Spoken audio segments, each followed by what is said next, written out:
I will call the meeting to order and I'll look to my clerk for attendance. Jen? Thank you, Your Worship. Good evening, everyone. Welcome to the July 22nd council meeting. I'm Jennifer Connor, Clerk of Ramara Township. I'll begin with roll call of council. Mayor Clark. Present. Deputy Mayor Bell. Present. Councillor Snatch. Present. Councillor Fisher. Present. Councillor Tuyu. Present. Councillor Goff. Councillor Goff is absent tonight. Councillor Bell. Present. Thank you, Your Worship. Back to you. Thank you. I remember him saying that actually he wouldn't be here. He let me know that. So recommendation that council entered in a closed session regarding a personnel matter and a negotiation matter in accordance with section 239(2)B and D of the Municipal Act. Moved by Councillor Bell, second by Councillor Fisher. All in favor? That is carried. Thank you. I'll just wait. Guess I better not be.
Okay, if we're live, I will apologize to the folks at home here. We're a few minutes late. We had an in-camera meeting that ran a little over time. Took a quick break, let the folks in. We're ready to go. So I'll look to my clerk for attendance. Thank you, Your Worship. Good evening, everyone.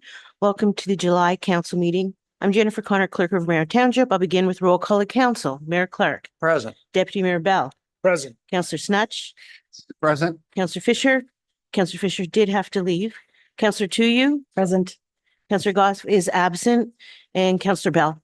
Present. Thank you, Your Worship. All right. Yes, we lost a Councillor Goff as a way. I think it's a celebration of life for a friend, and Councillor Fisher had to leave, unfortunately. Okay, so oh, yes, better have the streaming notice.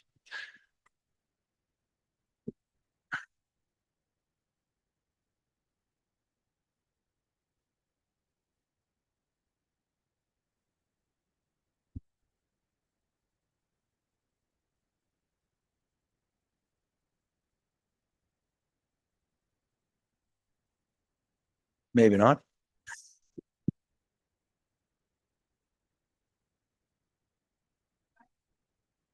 Also, it is playing. All right. Might have to read it. Yeah, we'll get it.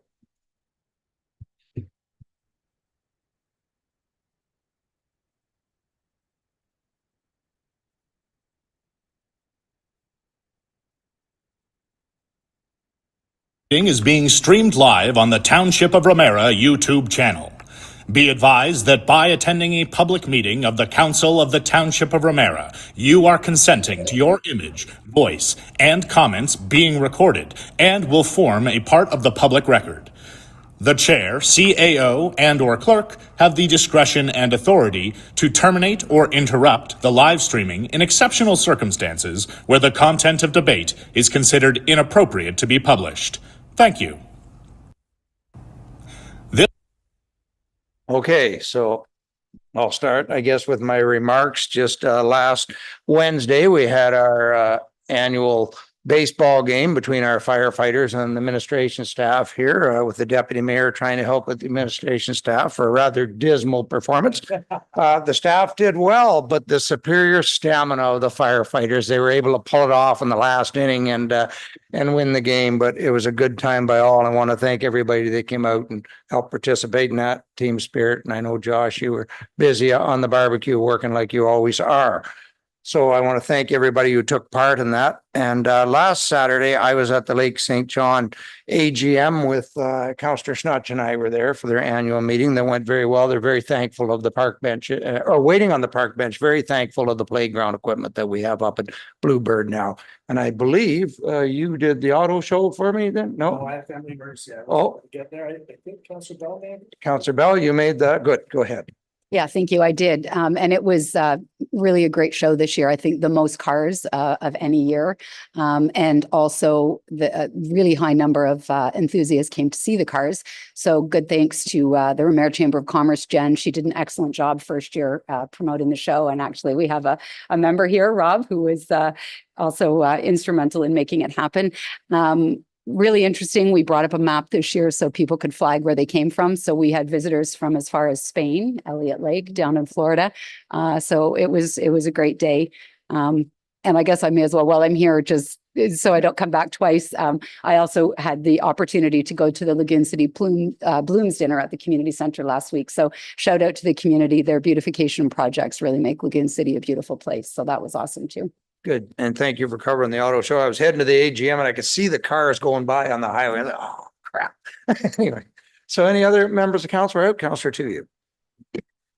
On Canada Day, Councillor Snutch and Deputy Mayor Bell were excited to participate in the Washago Canada Day Parade. So that was exciting to see all the community come out and say hello and see everybody. I think that's basically everybody from this area that goes to that. So that was really nice. Yes, I was at Bay Shore with the deputy mayor and Councillor Fisher and Councillor Goff. And unfortunately, I couldn't make it up to Washago. I was hoping to be there. So thank you for attending. Okay, I'll turn over to the CAO for your remarks. Thank you very much, Mr. Mayor, ladies and gentlemen. This Thursday, the Township Administration Building will be closed from 9 to 9:30 to support an opportunity for an all-staff meeting in the morning. Tomorrow, we will communicate through all our communication channels that closure for the first 30 minutes on Thursday morning. Also, members of the public, Mr. Mayor, members of council, the rec master plan is underway and there's a survey that is out. Please avail yourself of that survey. It closes on August the 2nd. Additionally, there are 2 open houses scheduled 29th of July. Residents can visit the homepage for more information and a survey link back to the rec master plan survey. The civic weekend is not far in the future. The township admin building and facilities will be closed on Monday, August the 5th. And certainly business hours and service will resume on Tuesday, the 6th at 9 a.m. We try and make hay when we can, and there are various capital projects that are moving forward and some are being completed. Certainly a huge one for infrastructure, and Mr. Kavanaugh, is Ramara Road 47. It's anticipated that that project should be finished within the next couple of weeks. In Lagoon City, the beach revitalization project began today, and work is expected to be completed on Thursday, the 25th, weather permitting. Staff are awaiting the permit from Lake Simcoe Regional Conservation Authority to be able to commence the work on the north footbridge. The footbridge will remain open until construction commences, and staff are anticipating a reply from LSRCA anytime. And once we do, the turnaround will be pretty quick, and we will push out notice, and that work will commence. Mr. Mayor, members of council, ladies and gentlemen of the gallery. Thank you very much, CO Dunn.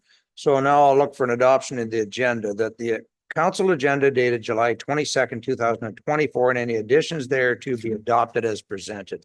Moved by the deputy mayor, second by Councillor Tuyu. Questions arising from the agenda? Not seeing any. All in favor? That is carried. Thank you. So open forum regarding agenda items. And yes, I have some folks here that would like to come up to the microphone and speak for a minute. Elaine Bazavensky. Yes, come on up, Elaine, and yeah. Get you to turn the microphone on there, Elaine, and you're all set. It should be the big button in the middle. The big one in the center. Got it. Okay, we're on.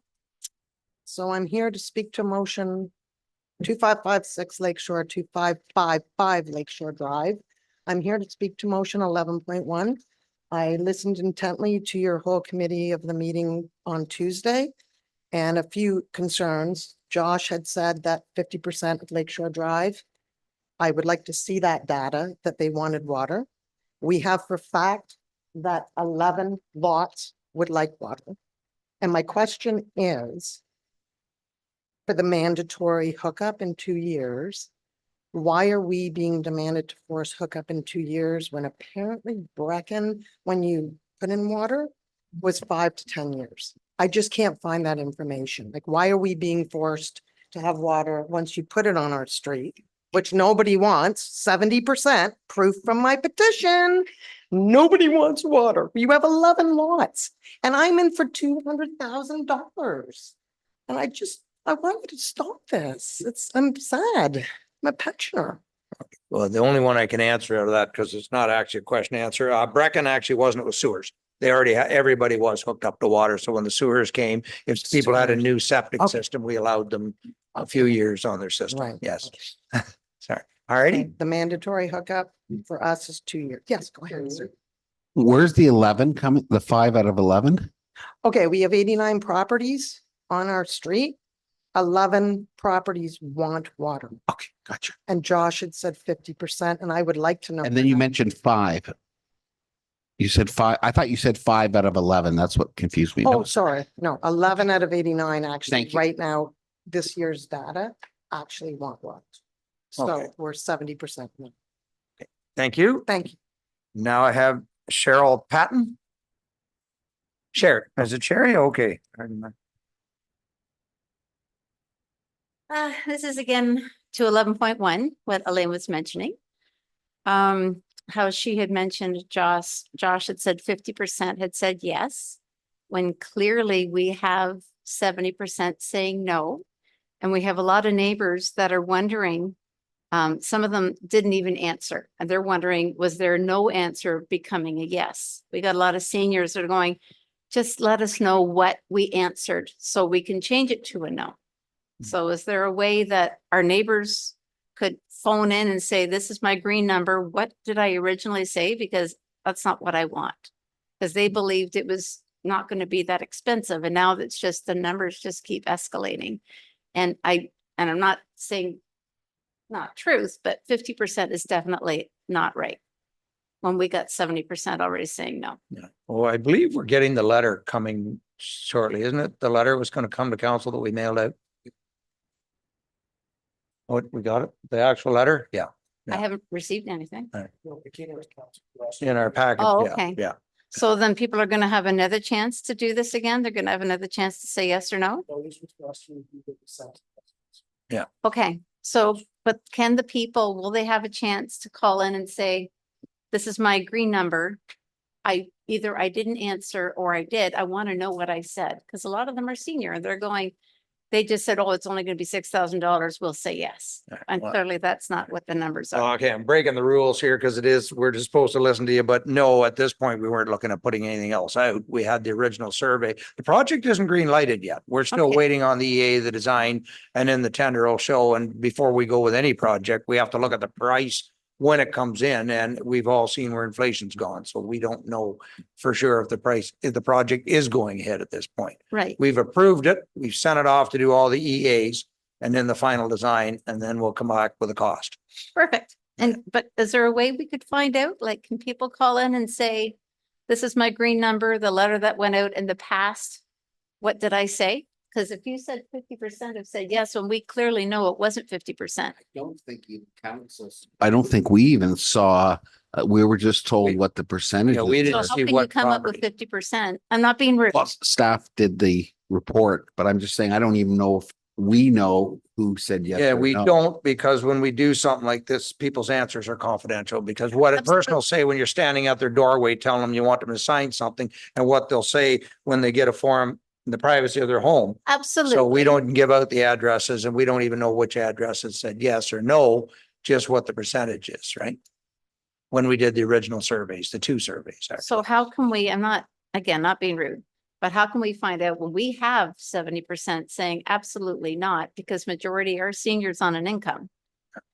How can we, Go ahead, Dave. We're way off of our script here. I Go honestly- ahead. I'm sorry. I honestly think it's a good point, but I don't think it really matters, because when council made that decision, we thought there was the majority that wanted. If there's new information now, we're consider that. And Okay. I don't think we have to go back and figure it out if the original No. information was wrong. That was the information we had when we made the decision that the majority wanted it. So we'll be taking a look at everything, including the petition, when the project comes back. Okay, Yeah. okay, just we've had a lot of That people saying, clarifies I'd it like up to know now. what I said, because I don't believe I said a yes. Yeah, and at any point, a council can put a motion forward not to go ahead with the project, but then you have to deal with the cost. Okay, the studies, all that cost will go to the water users, because that was a project for the water system. So something we have to be mindful of as well. All Okay. right, thank you. Okay, thank you. I have a Dave Robinson. On up, Dave. I see here it says agenda 11-1, same item. Go ahead, sir. Yes. Yeah. Hello. Yes, I would love you guys to stop the water project, please, because we have more people here that do not want it, as have you seen? And I'd love to see you guys stop this, because we cannot afford this. The expense for all of us seniors it's tremendous. And I just say we need to halt this project. As the majority is trying to tell you, as you've seen the petition, please stop the water. Please stop the expansion for Thank you. Lakeshore Drive. Thank you. Cheers. Thank you. And I have a Janice and just a question mark. I didn't get a last name from Janice if she wanted to speak. Oh, okay. All right. Did I have any online? I don't think. Didn't? Okay. No. So thank you for your input, folks. It will be something, I don't know when it's coming back, Josh. When did you have it slated to come back? But we haven't put anything out other than the original information and the original cost. And like our response was the costs that you folks have now. That was what we sent on the original survey for those costs, right? So I understand times have changed, and which is why people are concerned because our inflation's kind of hit all of us now on our grocery bills, our gas bills and everything. So certainly we will be taking another look at it. Right? So next I have adoption of the minutes. So I have the special council meeting minutes dated June 21st, 2024 be adopted as presented. Moved by Councillor Bell, second by Councillor Tuyu. Questions arising from the minutes? All in favor? That is carried. I have the council meeting minutes dated June 24th, 2024 be adopted as presented. Moved by Deputy Mayor, second by Councillor Snutch. Questions arising from those minutes? Not seeing any. All in favor? That is carried. Thank you. Do I have a disclosure of pecuniary interest, any member of council? Deputy Mayor. 9.2 and 2024 bylaw, The bylaw at the end. 0.32. Yeah. So essential soil solutions, yes. Reason for the conflict? Business. Business relations, okay, thank you. Motions of which notice have been previously given, we have none. Public meetings, we have none. We do have presentations today. We have Melanie Dalian, thank you very much, from Aurelia Lake Country Physician Recruitment. And if you could please introduce yourselves and go ahead whenever you're ready. Thank you very much, Mayor Clark. So I'll start us off. My name is Marino Fernandopoulos. I'm the volunteer chair, the new volunteer chair of the Aurelia and Lake Country Physician Recruitment Committee, formerly the Aurelia and Area Physician Recruitment and Retention Committee. And I have with me Melanie, who is our new staff person as of January. We'll go to the next slide there. So the reason we're here today, perfect. So the reason we're here today is both there's been a bit of turnover within the committee. Both Melanie and I are new in our roles since January. As I understand, sorry, previous slide there. Oh, sorry. Ramara was formerly a municipal funding partner. So we haven't been here to provide deputations in some time, but we thought we'd make the request to have that opportunity just to reintroduce ourselves, give a bit of a background of the committee, just as a refresher for those who aren't aware, give an idea of the current landscape of physician recruitment in our surrounding areas, but as well as the province and the entire country, where we are in a crisis position when it comes to the shortage of family doctors in this country. And we wanted to kind of provide input and context as to what the committee is doing to address that crisis. I think we're well positioned, but we're continuing to fight that battle with the shortage and wanting to ensure that our community and our surrounding areas are well taken care of. So we'll do that and then give some updates on some of the exciting things that are being done from the committee's perspective in terms of our challenge of recruiting new physicians. Next slide. So just a real quick refresher in the background. I know we don't have a lot of time and don't want to take up too much time, but our goal as a committee is to be proactive in the recruitment and retention of family doctors to the area, as well as provide support to the hospital for the specialists that they recruit to support community integration, because that is something that we feel we pride ourselves on. Our objectives, the reason the committee exists is because it is difficult to recruit family doctors to smaller communities. Many of them go to school in major urban centers. They choose to stay there. For the few that decide to branch out for what I like to say a better quality of living, we are competing with many other smaller communities across the province. So we are here to proactively recruit and retain by focusing on what we can control. which is showcasing our unique work opportunities within the area, as well as our appealing four-season community to these potential students, these recruits that are looking elsewhere to practice. We have a full-time community physician recruiter, that's Melanie, who acts as an advocate for primary care and a community resource for physicians with recruitment and retention. We do have a committee that's made up of volunteers, representatives from the councils, from the municipalities that do provide us with funds, as well as volunteer, as well as our physician community to support our efforts. And so we're here today, just as I said, to give you that background, but as well give you an update on what we've been up to. There's been turnover. We've been doing some new and innovative things and wanted to share that. And I'll let Melanie, who's spearheading a lot of that, take the lead on showcasing that for you all. We can go to next slide, please. Awesome. So we just want to showcase some of the work that's been happening since the beginning of the year, January to present. So we're looking at bringing in 4 family doctors with additional 2 we're hoping for in January that will be doing some community tours through August to decide if this our communities that we serve, if they're interested in being here. We're also having a new psychiatrist coming in January, an obstetrician, general surgeon, 2 for anesthesia, 2 for emergency, and internal medicine as well. So it's been quite busy from a specialty side of things, as well as family medicine. That is slightly putting a dent into things, but not quite getting there. As you'll see, for our active recruitment underway, we still have top of mind family physicians, our hospitalists, emergency medicine, general internal medicine, and a few others as well for specialties that are extremely hard to fill. We can have next slide, please. So where we're currently at right now, we have 42 family physicians with an active practice throughout our communities. Some of those family physicians also do time within the hospital, so they contribute within the emergency department, hospitalists, anesthesia, our psych hospitalists, and surgical assist as well. 21% of those 42 are in the age bracket for retirement. 8 of those are identified in the near future within the next 3 to 5 years. And from the Couchiching Ontario Family Health Team, or Couchiching Ontario Health Team, they are estimating that the unattached rate for our community is around 20 to 25%. So that means that they do not have a primary care provider. Healthcare Connect also collects data. With that data, it does show there's 2,700 people in our region. However, that there is definitely underrepresented, as that is a self-selection that people have to call in to connect themselves to Healthcare Connect. So if they have not done that and registered, those numbers are not counted there.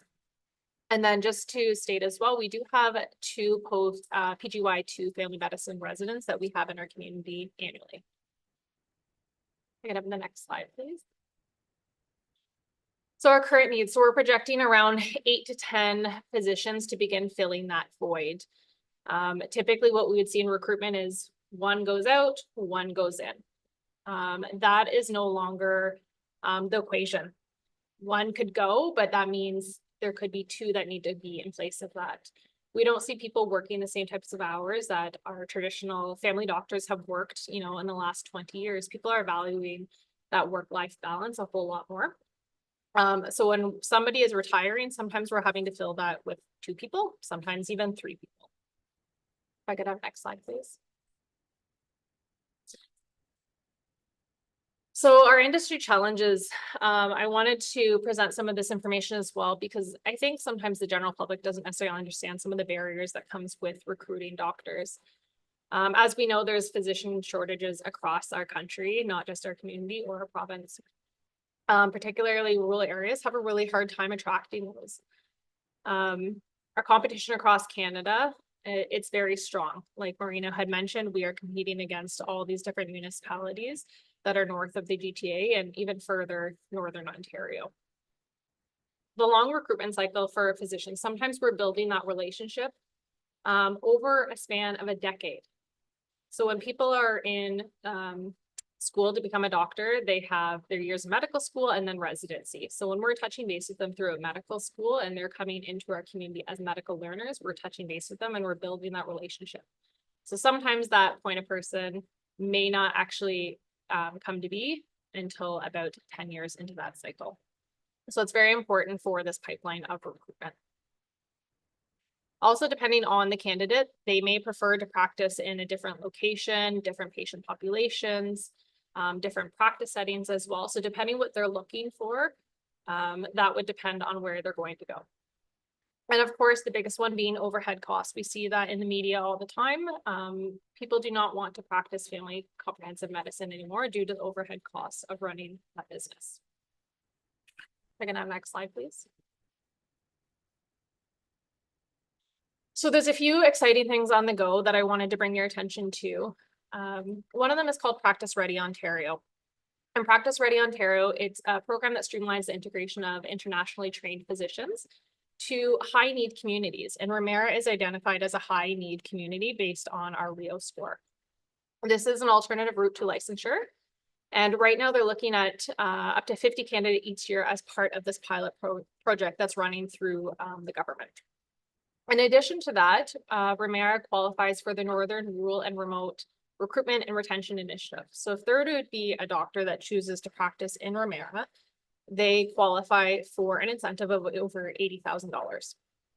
In addition to that, you also qualify for Canada student loan forgiveness of up to $60,000. So the package in itself, in regards to somebody interested in coming to practice within Ramara, there are some incentives there from the government. I can have a next slide, please. So last year we did have some increased funding from our local municipalities. And with that increased funding, we have been able to once again participate in recruitment activities. So traditionally in the previous years, funding has been limited, and that prevented us from getting out there to meet with students in medical schools.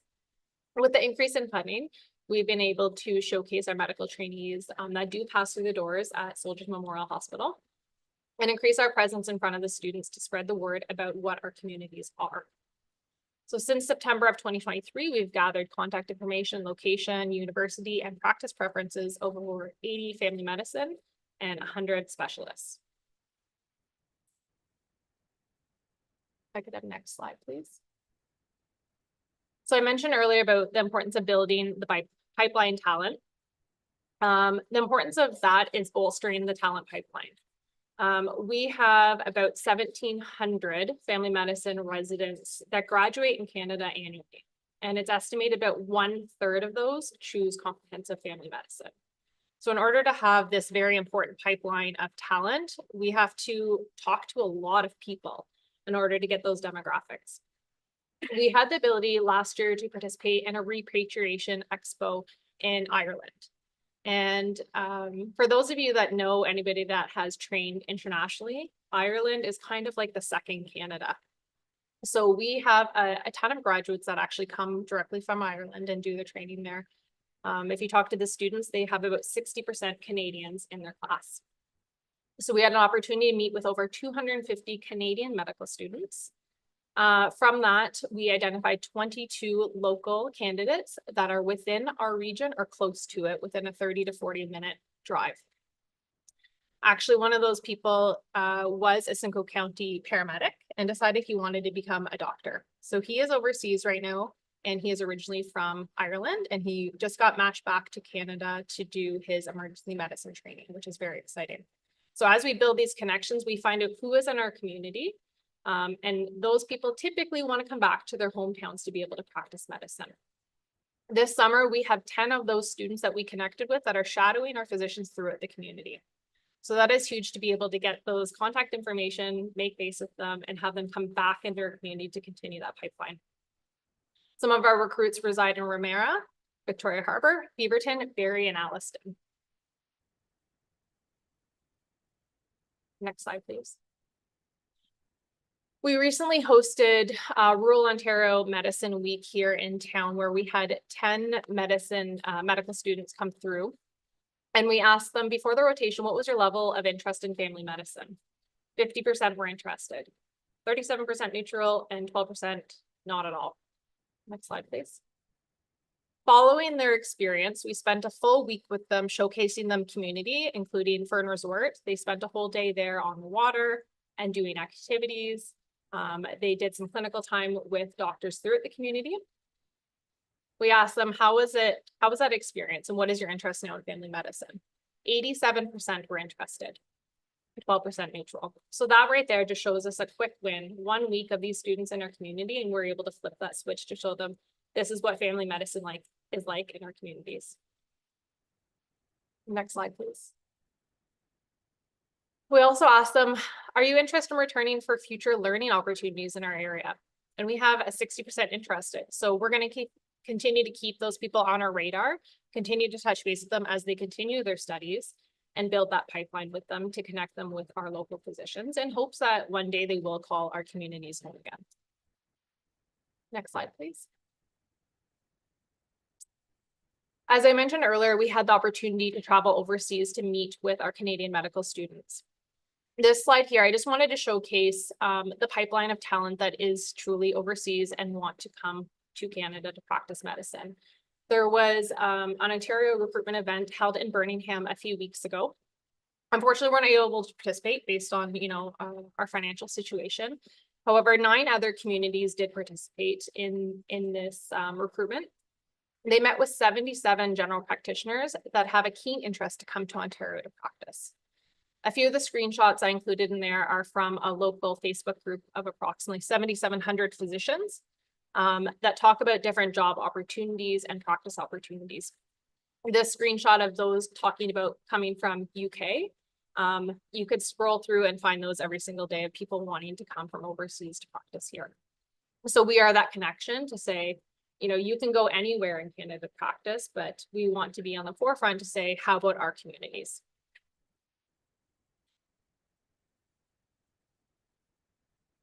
Next slide, please.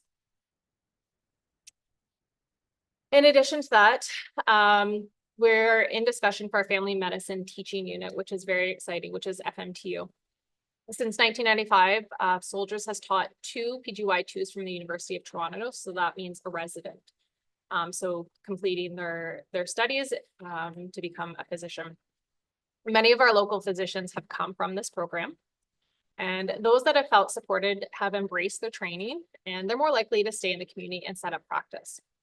The goal with this teaching unit is to have 8 residents in 2026. So currently we have 2. The goal is to have 8 within the community. Each resident would have approximately 200 unattached patients rostered to them. And we're hoping to yield similar results to Barry's family medicine teaching unit, and their retention rate is about 60% right now. Next slide, please. When we took a look at Ramara demographics with where we're sitting from your population, nearly 50% of residents are aged over 50, and 28% of that are over the age of 65. Next slide, please. Okay, so I know we're short on time, so I'll make this quick just to close this off. In terms of where does the funding go? Lots of different bullets on there, but wanted to highlight the main ones. Having a dedicated community physician recruiter is our main expense, and we have Melanie here, a seasoned HR professional. It's important to have that person at the other end of the phone, at the other end of the email, to liaise with these potential candidates and to reach out to these candidates. And then to have that person also attend these conferences locally and internationally. Our recruitment dollar goes further because we get in front of many different candidates as opposed to on a one-on-one and one-off basis. This is something new that we've started to do and already have seen some great return on investments with just the types of candidates that we're potentially coming across, especially ones that are within the local area that at least have some sort of background of what it's like to live and work in the community. And then finally, welcoming medical learners and just showcasing the community. We do have medical learners coming through our different communities, specifically through Aurelia with the association with the hospital, but it gives us an opportunity. That is our main source of recruitments, and it gives us that opportunity while they're here for several months to showcase different areas that they could potentially see themselves, not only they can see themselves working within the communities, but living here as well when we have that opportunity. And that's why we are able to convert a lot of those medical learners into recruits just by having those opportunities with them, that long-term opportunity to be able to showcase the community and not just these one-offs. Next slide, please. In terms of the economic impacts, I think it goes without saying that healthcare is a provincial responsibility. There's no way around that. So why are we asking the municipalities for support? Number one, obviously there has to be a little bit more than just recruiting family doctors, but there is the economic impacts of having a strong physician community that can serve our different communities here. Many physicians are standalone businesses that employ other members of our community. They stimulate economic development by providing to local residents. So not only spending money in the communities, but also by caring for our local citizens, we can reduce absenteeism, improving productivity, and other industries are incentivized to come and grow and set up shop here. Without comprehensive care, it's also proven that patients with chronic illnesses end up in the emergency room, which is an expensive resource that ultimately in a public system, our tax dollars go towards funding an overrun emergency room. So if we can have a strong family medicine community, a strong cohort of doctors that are practicing in community-based practices, we can remove the strain on expensive emergency department resources. Next slide, please. So in terms of requests for support, for Aurelia, where we find that most of the physicians choose to practice and live within, we've requested $2 a resident. For the surrounding areas that benefit from having a strong physician population within reasonable distance away, we are requesting $1 per resident. So for Ramara, I think our recent statistics show 10,000 residents. Our request would be $10,000 a year from the municipality to support our efforts in ensuring that we are well positioned to tackle this challenge and this crisis that we are facing with regards to a shortage in family medicine, or shortage of family doctors in a community that we are seeing a significant amount of retirees upcoming and forecasted in the near future. So with that, I want to thank you for your time and hearing our presentation, and we'll open it up to any questions that members of council may have. Thank you. And Marino, is it? Marino, yes. Marino, yeah, I think you meant 20,000 for Ramara. It's $2 a resident is what you're? No, so $2 a resident, 10,000, I think for the surrounding communities, 10,000. So $1 per resident for the surrounding communities from Aurelia. I got you. Councillor Snutz, I think you're going to put your hand up. Yeah, thank you. Yeah, we had previous council had, I think, participated in this program, paying in the neighborhood of $10,000 for multiple years. And the late John McDonald sat on that board for years. And we really wanted to provide support to accomplish your objectives. And thank you for all that you're doing. Unfortunately for us, we ended up spending a lot more than 10,000. We're now spending $120,000 a year with our Good Doctors program. And so I think we are contributing to the doctors in this area because it's reducing the load on other practices or hospital or wherever these people may go. So I'm just wondering, would you prefer that we didn't have good doctors and gave that money to you? Because we can't really do both. And all along, we thought this was our only option because we weren't getting doctors in Ramara. Right. Yeah, and that's a fair point. Thanks for that question.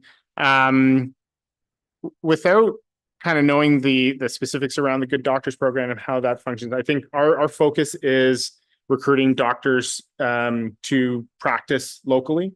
And so I think in the past, and aware of the history behind it, I think there was a challenge in getting a physician to practice locally in Ramara. Many of these, and there's a couple reasons for that. Many come from urban centers and want to be closer to their physician community. They spend a good deal of their lives with physicians, and that's why many of them marry physicians, I'm told. And so I think because most of the physician communities in Aurelia, they choose to often work there and live in close proximity. And that's, I guess, if I were to think, how come we weren't able to bring a doctor to Ramara, that would mainly be a reason. We're coming here as we think that having a good local physician community strengthens our surrounding communities. And I'm myself, don't hold this against me, but I'm a Severn resident and I benefit from having a strong local physician community in Orillia. And I think the other municipalities do benefit from it. And that's what we're ultimately trying to do here, is strengthening our community, our local in-office physician community. Just a follow-up question. So do you think that us supporting a good doctors program like we do in Brecken, is that helping you or is that hindering you? I would say I don't know. I don't know the answer to that. And that's one where I'd be interested to look back and see the information to see how that supports, if that takes the load off of the strain off of the physicians practicing in Orillia and surrounding areas. But I don't know that offhand. Okay, I'm sure staff would provide you that, but anyways, okay, thank you. Deputy Mayor. Thank you very much for the presentation. How many years were we a part of this prior to making the decision to depart? Does anybody know? Are they able to tell me? 10, 15? At least 10. Yeah. I guess that's my concern, is that with the $10,000 that we'd be putting in per year, I mean, the letter says that, you know, a community similar to our size received over 20 applicants to come and practice in the community. If that didn't happen in that 10 or 15 years prior, things have just gotten more difficult to attract people here. Why now? Why is it all of a sudden more attractive? Yeah, and I think it really is how we've looked at it, is just doing things differently and finding new ways. We're in the crisis. It's worse than it was. You're right. And so rather than, I think we can't do nothing. So instead, we've made a concerted effort. Volunteers came together to almost revise our operational plan to see this is what worked. We got maybe a physician or two every year, but now we're looking at mass hiring. What can we do differently? How can we do things differently? One of those things was kind of going out to these international career fairs to get in front of all of these international medical students that are from Canada that are just looking to get back, and showcasing, work on what we can control, showcasing what our community has to offer. Because the reality is many of these physicians can essentially practice anywhere. And so recruiting them is extremely challenging. So we have to make that effort to go out there. I don't know if you want to. Sorry, just to your question about the 18 applicants. So Practice Ready Ontario is a very new program. So it only started last year. So that would be the why in regards to that. And that again is internationally trained applicants. Okay, gotcha. No, I appreciate that. I look at it as I've seen doctors that were born and raised in Ramara that just chose not to practice here. They practice in Orillia and some of the surrounding municipalities. So I'd like to know what the challenge is and how we overcome that. And I'm not against supporting this. I think you do great work, but I'd really like to see how we get the best bang for a buck. And I think it is something we need, but we have very tight budgets, of course. I think it's a fair question. And I know we're respectful of that, definitely. And that's why we're here today, to showcase what we have done, but understanding that ultimately this committee has been successful by, I kind of sound like a broken record, focusing on what we can control in terms of showcasing the different communities, the work environment, to at least get them, for lack of a better term, as close as possible to support the surrounding areas. Councillor Bell, go ahead. Thank you. I just was, I pulled up the most recent report that we have from Good Doctors, which was in December of 23. So the second highest number of attendees at the Good Doctors Clinic, and I actually think it's 140, not 120 annually, between the outlay and then the operating expenses. The second highest number of patients attending this clinic come from Orillia. So in the years from December of 21 to November of 23, we had 11,616 patient visits. And when we look at our numbers, 2/3 of those came from outside of Ramara Township. So you can imagine how it would be difficult for us to say we're already charging our taxpayers, a fair sum of money. And then they actually, in some cases, have not been able to access their own clinic that they're funding because we have outside visitors coming to our clinic. So I do appreciate the work you're doing, and I understand that it's a long haul and a long process, but we don't have the option, I don't think at this point, of not funding Good Doctors, because otherwise we don't have any healthcare at all. So it's a little bit difficult for us to say, sure, we'll fund some more money toward the recruitment process when in fact it's people from everywhere else using our clinics. So I just want to kind of point out that it's a bit of a difficult ask just based on the numbers that we're looking at. I respect that. Thank you. And thank But you for certainly respect what you're doing. And it's nice to see the new outreach that you're doing now, especially reaching overseas, looking for new ideas. So, but you can see we're pretty committed to our Good Doctors program, and it's tapping out a lot of our budget. Okay.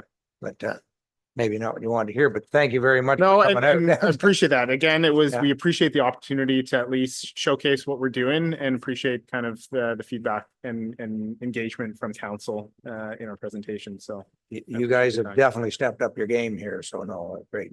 Go ahead, Sherry. I guess I would just add, so if you're involved heavily in recruitment and talking to the province, maybe you can let them know that Ramara Township is over here funding more than $100,000 annually, so, and I guess the other thing I would comment too is I have friends around the world who are, so you're speaking about Canada and the challenges we have, same challenges are being experienced in other countries. So we're not just competing alone, we're competing with globally. So it is a bigger issue than just Ontario or Canada, I think is another. Absolutely. And I think the benefit we have is we can showcase a country that people actually want to come in and live in. And so we can hone that in on communities that people actually want to live in. So Sorry, just last point before we wrap it up, just on your last note there, actually, I'll leave you a letter here.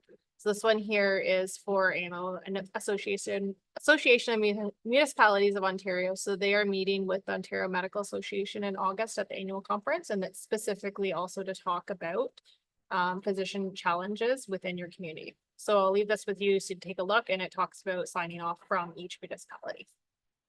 Thank you very much.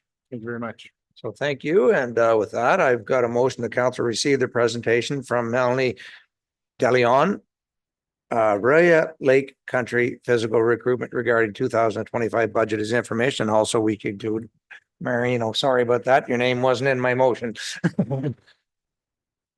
Moved by Councillor Snutch, second by Councillor Tuohy. All in favor? That is carried. Thank you very much. Oh, is there somebody else here in your team that you'd like to introduce?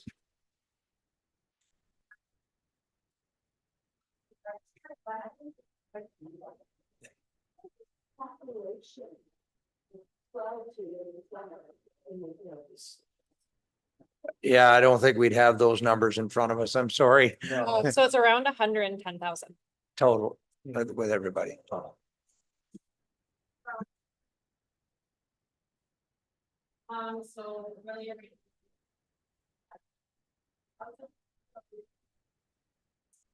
really so yeah, we hit around 110,000 in our summer months. Yeah. Okay, thank you. Thank you. Okay, next I have Matthew Sinelli from ESS is here, Essential Solutions. And yes, we have a conflict here. We still got a quorum. Well, we'd still have a quorum anyway, because a conflict doesn't matter. You retain a quorum regardless.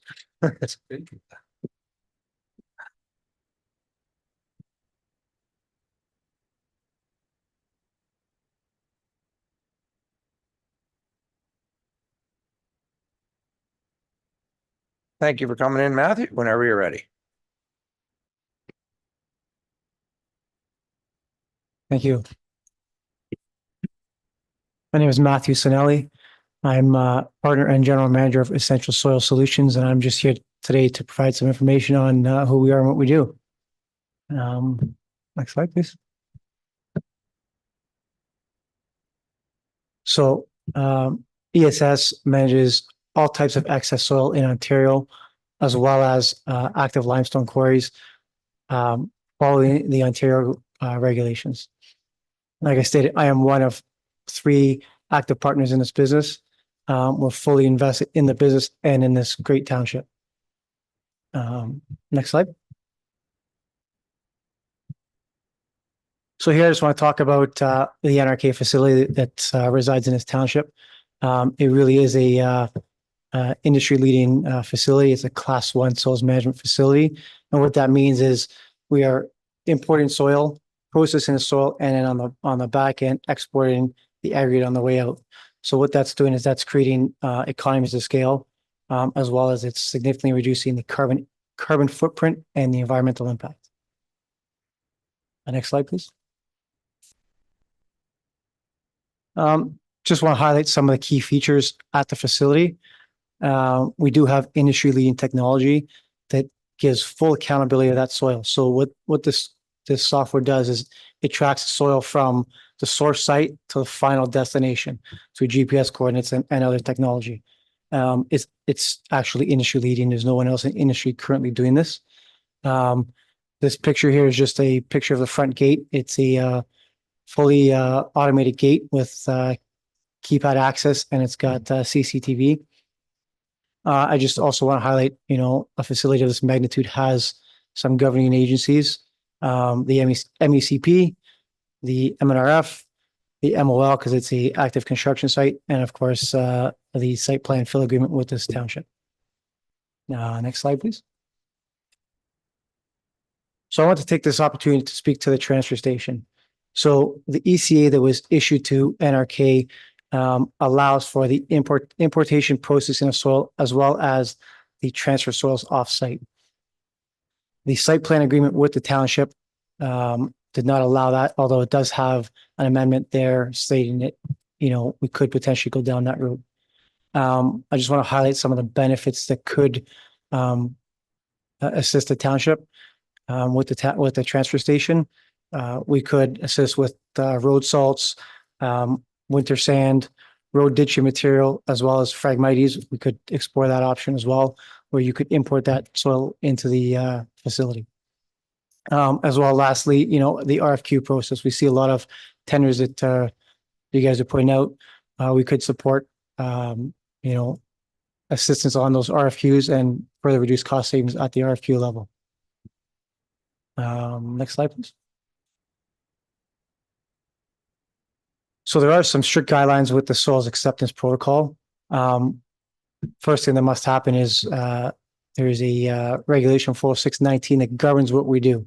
And what that basically states is any soils that's moved off a site must fall within that criteria. So in order to do so, we send that to our third-party QP. They will review the source site documentation, say, yes, you can import it. No, you can't. If they do say, yes, you can import it, we then go through the process, engaging our ESS team and the customer to start importing that soil. So it's a pretty streamlined process once we understand that soil can come into the facility. Next slide, please. Well, a site of this size and all the governing authorities, there is some financial assurance. There's financial assurance with the ministry, the MECP. The township has cash securities. NRK has general liability insurance up to $10 million. Central ESS has $5 million general liability. ESS also went out and got voluntary $5 million in environmental insurance, as well as our consultant G2S has 10 million GL on this facility. Next slide, please. So here I just want to highlight some of the economic benefits of the facility. We currently employ over 20 employees, all local people from around the surrounding area. Where possible, we do engage all local vendors as far as haulage, fuel propane, washrooms, garbage bins. Anytime where we can engage local vendors, that's kind of the mandate within the business is engage local vendors. Additionally, just there is a monthly remittance for every ton of soil imported to the facility. Monthly remittance comes back to the township. And there's your 2022, 2023, and 2024 up until June of this year. Next slide, please. Lastly, I just want to kind of talk about the economic impact. Like I said, I am one of the partners. I'm very proud to be operating this business. We are industry leaders in technology and advancements. We are proud recipients of the Ramara Chamber 2024 Greatest Impact to the Community Award, as well as the Vaughan Chamber Best Green Excellence Impact or Best Green Excellence Award. And I do want to just shed some light on some of the community engagement. Sharing Place, Aurelia, Ramara Rocks, Ramara Classic Car Show. I brought my boys up. They had a great time. It was a great event.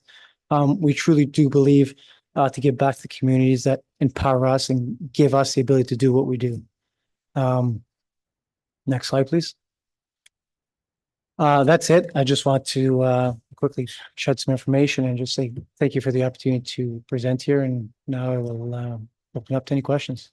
Thank you, Matthew. And I believe, yeah, when you bring in the site and treat as hydrocarbons, correct? So any fuel oils that's in soil. Correct. Has to have hydrocarbon at the minimum. Yes. And when we actually want it going to your site, we don't want it dumped off elsewhere. We want it at this site where it gets treated, everything's monitored. You say the loads are tagged from where they leave and GPS tracked? Correct.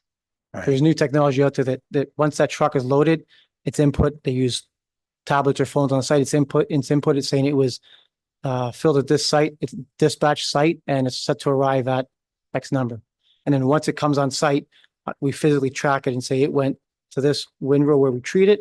Once it's treated, it gets flipped over again, saying, okay, now you can move it to the final destination within the property. And it's all geotagged. Eventually, when your berms are built on the home property here, you'll be exporting soil, will you not? You treat it and then it can be sold as topsoil, correct? Eventually, but we got the berms to build first. Yeah, once you get your Yeah. berms built, then you can actually export soil. Like I said, when it comes in, it gets treated. And now it's table one, is it? Once it's Table 2. We treat table 2. table two, and then it can go out and from there. Any questions from council? Councillor Snudge? Yeah, sorry, I thought this was presentation was going to focus more on the berms. So let me just ask a few questions here. So you're going to, when we were talking the other day about the berms, where are you getting that soil from for the berms? That soil for the berms is getting imported to site. So it's coming into site, we're treating it on site, treating it to table 2. So you're standard. going to treat, sorry, so rather than what everybody else is doing, which is just dumping, you're going to take it to your one facility, clean it up, and then build berms across the street. Build berms across the whole property, correct? Okay. So I'm just having, with all due respect, but I'm trying to satisfy a whole bunch of residents who are very concerned about our environment.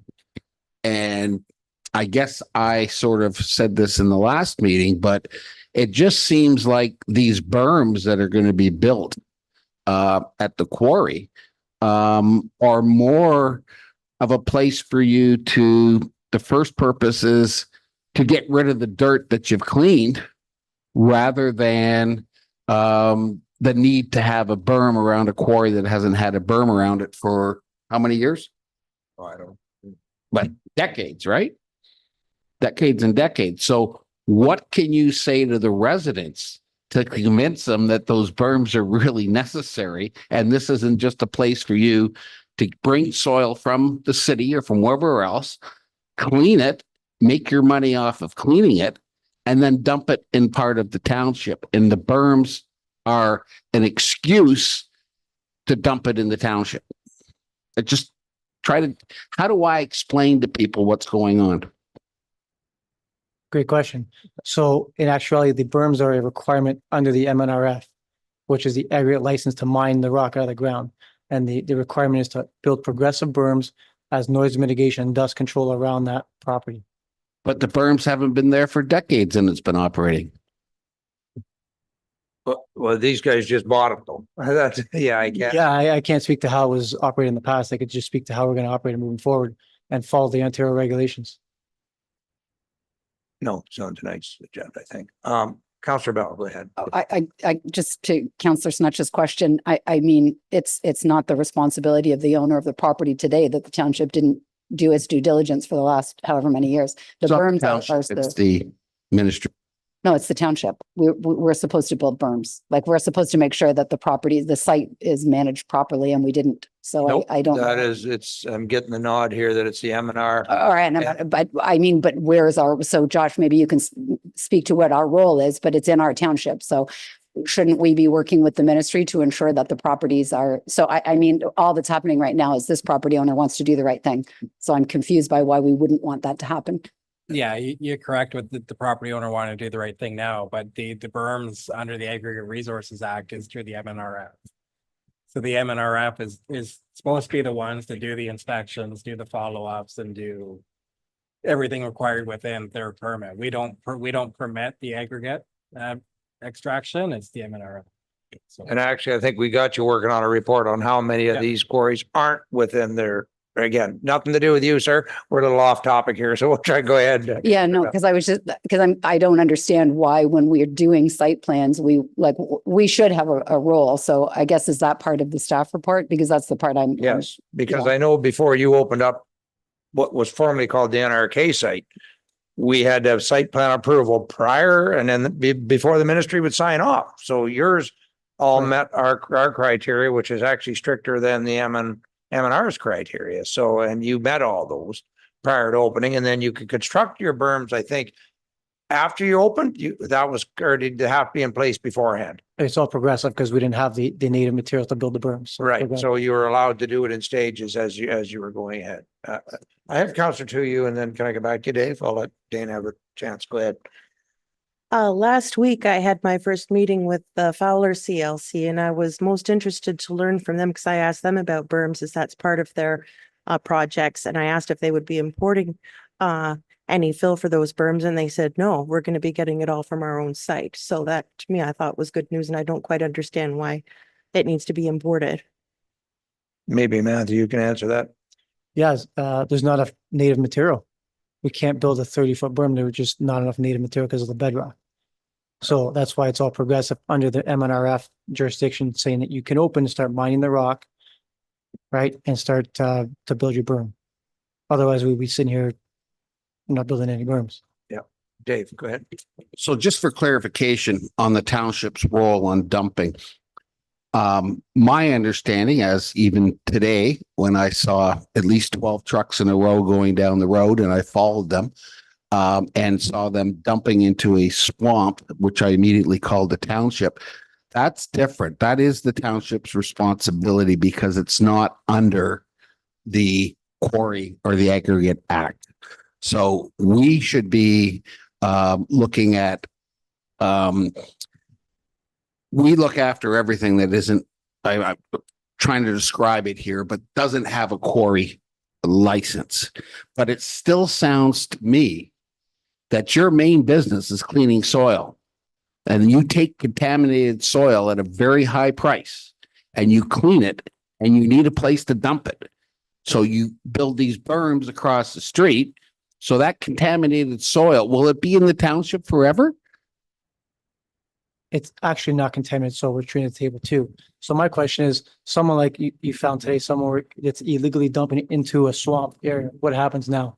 Well, Where does that soil go? Well, that soil should come to a facility like ours. It's going to treat it to ministry standards governed by the ministry, where we'll treat it and then repurpose that soil into the berms. yeah, and I don't know where it came from. It could have come from your facility. I'm just saying, I just put it in because I thought it was weird that it was going into a swamp. But yeah, okay, I don't have any other questions. Counselor to you, go ahead. I feel like we're asking each other's questions today, Counselor Snutch, but my question is regarding your slide on economic benefit. It says here for the township, the monthly remittance for soils imported. Is there an amount for soils exported? Go ahead. No, because under the site plan agreement, we can't export soil at this point. Like proposed, but thank you. Right, under the original permit, you can't export. I thought the whole licensing process was soil comes in, gets treated, leaves again. More soil comes in because you're going to run out of room in a hurry. Correct. I can't physically, so we're talking, there's the soil treatment facility, which spans 11 acres within the 800 acres of that facility. So if we talk leaving the facility, once it's treated, once it leaves the treatment facility, it then goes to a location within the property, right? Right. We're not physically exporting property off of it. Oh, I see what you're saying. You're keeping it within the Keeping it property. within Because the you have to property. build your berms Right. on the 800 acres. Correct. Sorry, not the 800, at the 100 acres. And then we have monitoring wells around as fail safes that we monitor monthly to make sure. Oh, sorry. Go ahead. So am I correct that if you didn't get permission to build the berms, you'd basically be out of business because you wouldn't know where to put your soil? Well, no, we currently have a full permit on the existing property. So we have to fill the property over there. You're talking about the quarry. The Yes. existing property, the The one, existing property, not the new property. Not the one that's on the agenda tonight, the existing property. Counselor, no, go ahead. Yeah, I was just going to say, I know that this is governed under the Aggregates Act. So to Josh, but thank you. I knew that. But I guess what I'm trying to understand is we're having a lot of conversation about something that's not within our purview. And it is under the Aggregates Act. And so what I thought Josh's staff report is going to do is address the ways that we can interact with the ministry process so that from a township perspective, we have a little bit more understanding or a little bit more say in making sure that those berms happen. So I understand it's the ministry's responsibility, but if those operations are within the township, then we want the berms being built because we want the ministry's processes to be followed. So I thought that was all kind of part and parcel of the staff report. Anything to add there, Josh? Yeah, we're just gonna have to be careful because we don't want to assume liability of the ministry on our behalf. And Matthew's not defense, but just so he's trying to put berms on a property that was once already quarried. So any of the spoil material that was on that property, we don't know what happened. So there is no spoil material to build those berms with the current lay of the land. Right. Yeah, they've hauled all the topsoil away, sold it, who knows where it is, because all you got's rock. Yeah, I knew that. But that's not what your presentation was, but that's, the bylaw later tonight, and that's why we're discussing it, yes. So the soil, though, that you were gonna build those berms out of, I thought you were importing it here directly to that site. It's a combination of both. So if we'll talk clean soil, which meets table 2 standard, if it is clean coming in, it can go straight to that site. Right. If not, the impacted soil goes to the other site, gets treated back to table 2, and then you build berms with that soil. Yes, and then will it go to that site, or are you still building berms on your home We're still site? building berms on the existing site. Yeah, so you got both. Yeah, go ahead, Dave. How much does a truckload of contaminated soil, how much do the people who contaminate it or own it pay to get rid of a truckload of contaminated soil? That's a great question. It just depends on the impacts of the soil, where it comes from and how much volume is in that soil. Can you give me a minimum and a max? I really can't. It's all industry dependent, and right now, it's the construction industry and the way it's going. So it changes daily. It really does. So, and again, it's only hydrocarbons on your site, though the M&R is fine if you wanted to bring in different stuff to warehouse it, but that's not currently what you're doing right now. It's strictly, it's tested before it even comes to you. This is what it is, and it comes to your site, correct? Correct. Yeah. Counselor, to you. On your slide of securities posted and liabilities coverage, these are some big numbers here, which tells me that this is not without an element of risk. Have you ever had a claim?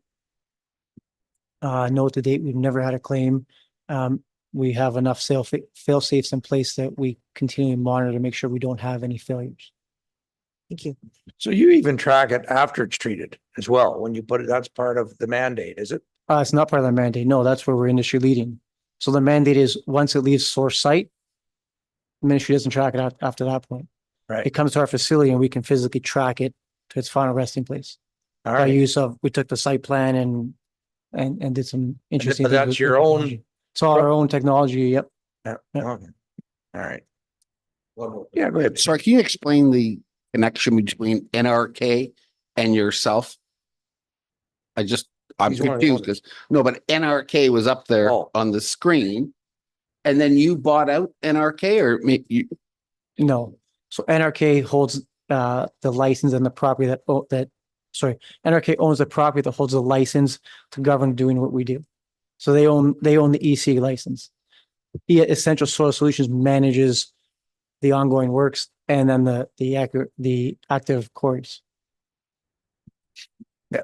Yeah. Well, Well, it's all the same ownership group. It's just the way it was structured many years ago. Yeah. Any other questions? I've actually been to your site. It's spotless, to be honest with you. And that's why I support you cleaning up the site across the road too. That quarry was a disaster. So if you make it as clean as one you got now, then hats off to you, sir. Go ahead, Dave. Can you Counselor just, Notch. one more question. Can you tell me what type of control you have? Because I assume there are independent contractors that truck the stuff up here. And one of the problems we have with the other quarries is the lack of them following procedures as far as covering their loads, et cetera, cleaning their trucks. What type of trucker protocol do you have for people who are bringing contaminated soil into your site? That's a great question. So it starts at the source site. So at the source site, there's boreholes drilled into the material. It's then tested, come back. They tell you what's in the material. The QP on site will analyze it and say, here's what's in it. They'll take that source site documentation, give it to my QP, who will then review what they're telling us, say, yes, that source site can come. They now load it into a truck, punch it on the phone with the source site address, time, truck number, driver, and license plate. That truck now leaves site, comes to our facility, weighs in at the scale house, which is, it's all tracked up to that point. Once it's there, we direct them on site where to go and dump that site. Does that kind of answer your question, or is? Yeah, it does. It's going to be hard to discipline the drivers, but it's okay. That's it. That's all. Yeah, the fear always is like the stuff coming to your site, we know you're looking after it. The fear is always the loads that are just coming into the township from wherever and end up in berms elsewhere, and they shouldn't be there. And then people look at your quarry across the road and they have that same fear. You got loads coming in and dumping there, they're not coming to your site. Well, as you're saying, the samples say it's clean fill. And I assume when you accept fill to either one of your sites, you're going to want the soil samples. Absolutely. It's living on our property. So we absolutely want to make sure we know what's in that soil and where it's going, where it came from. The one we always worry about is with these one-off loads. You know, somebody's digging in their backyard and hits something. And then, yeah, those are the ones they want to sneak off into a swamp somewhere, right? They don't, or with somebody's looking for fill and that's where it ends up. I want to be assured you test like everything that's coming into either one of these sites, you're going to have samples for. Absolutely. It's sampled at the source site. And then once it comes in, once it's received treatment, we sample it again on site. We test it on site, send it to a lab. They come back and say, yes, it's treated. It's now table 2. You can move it off site or retreat it, or there's a bunch of different scenarios. Right? Thank you. Go ahead. And Chuck. when does it become table 2? Is there a time period, or is there's soil standards? I don't know them offhand, but there's table 1, table 2, all the way up. And there's certain criteria that once it goes to a lab, they test it to table 2 soil standards. If it falls within that criteria, and now becomes table 2. So why wouldn't they allow you to ship that soil outside of the township and sell it, for example, $500 a truck or whatever it is? Why wouldn't you be allowed to sell it outside of the township? Because my current site plan with the township does not allow me to do that. The ECA allows me to do that, but when we executed the site plan, that was not. Well, until the berms are built. He can't sell soil, he gets his berms built. And then probably you'd be coming back for a site plan amendment, yes. Yeah, so part of the presentation was that transfer site, and that transfer site would allow for the resale of treated material. Of treated material, yes. Yeah. Yeah.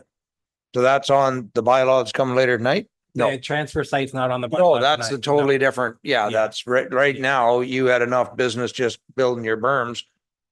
Like I said, your original site plan was to stay on site. Now, I guess some of it will be crossing the road or no. It's all dependent on the industry. If there's enough table 2 coming in, then it's just going to go straight across the street. Yeah. We've got quite a few berms to build. So Any other questions? When does this come up in the? Well, I think the bylaws at the very end of The very end. but that's for the berms on the other, not this site, the quarry across the road. that's correct? for what we discussed Yes. at the last meeting. No, this was, But I was surprised on, but anyways, okay. no, what Matt wanted to do, they wanted to come here and show us what their operation actually is. It's been up and running. How many years now? We're now in our 3rd year. Third year operation. Yeah. Any other questions? Go ahead, Counselor to you. This may have been something you already answered by saying that you haven't shipped it off site, but has there been any incident of someone receiving soil from the remediated soil from you and indicating that it was not in fact clean? Not that I'm aware of. We've never shipped it off site to as a saleable material. No, never shipped off. Thank Thank you. Like the only one you shipped off site, you donated to our garden, didn't you? It's yeah. Yeah. To our, what was it called? The Rooted in. Rooted in Ramara. Yeah, you donated it there. Yeah, but you didn't sell it. You don't donated it. Okay, with that, I have a motion that council receive the presentation from Matthew Sinelli, ESS Solutions as information. Any other questions? So I would just, if you, I would love to come up and see the site sometime if you would reach out or just call me, and I'd like to just learn more about it so I can justify more. Sure, it's, Great. we can certainly schedule it. It's an active construction site, so we have to schedule it and make sure that we have all the proper PPE and such, but we'll definitely schedule it. Thank you. okay, so can I have a mover and a seconder to receive the moved by Councillor Snutch, second by Councillor Bell. We receive the presentation. All in favor? That is carried. Thank you, and thank you, Matt. And Thank you've you. got the contact information, or we can get it to Dave to set up a time, and any other councillor that wants to go. I've been there several times, but Councillor two, you would like to be on site as well. That's a welcome invitation. Thank you. You want to take a break? Why don't we take a break from about 5-minute break? Everybody have a quick washroom break, and then we'll get set back in.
so I'll get you to confirm. I still have a quorum. We're still minus the 2 members, but Thank you, Your Worship. We do have quorum. We are missing Counselor Fisher and Counselor Goff. thank you.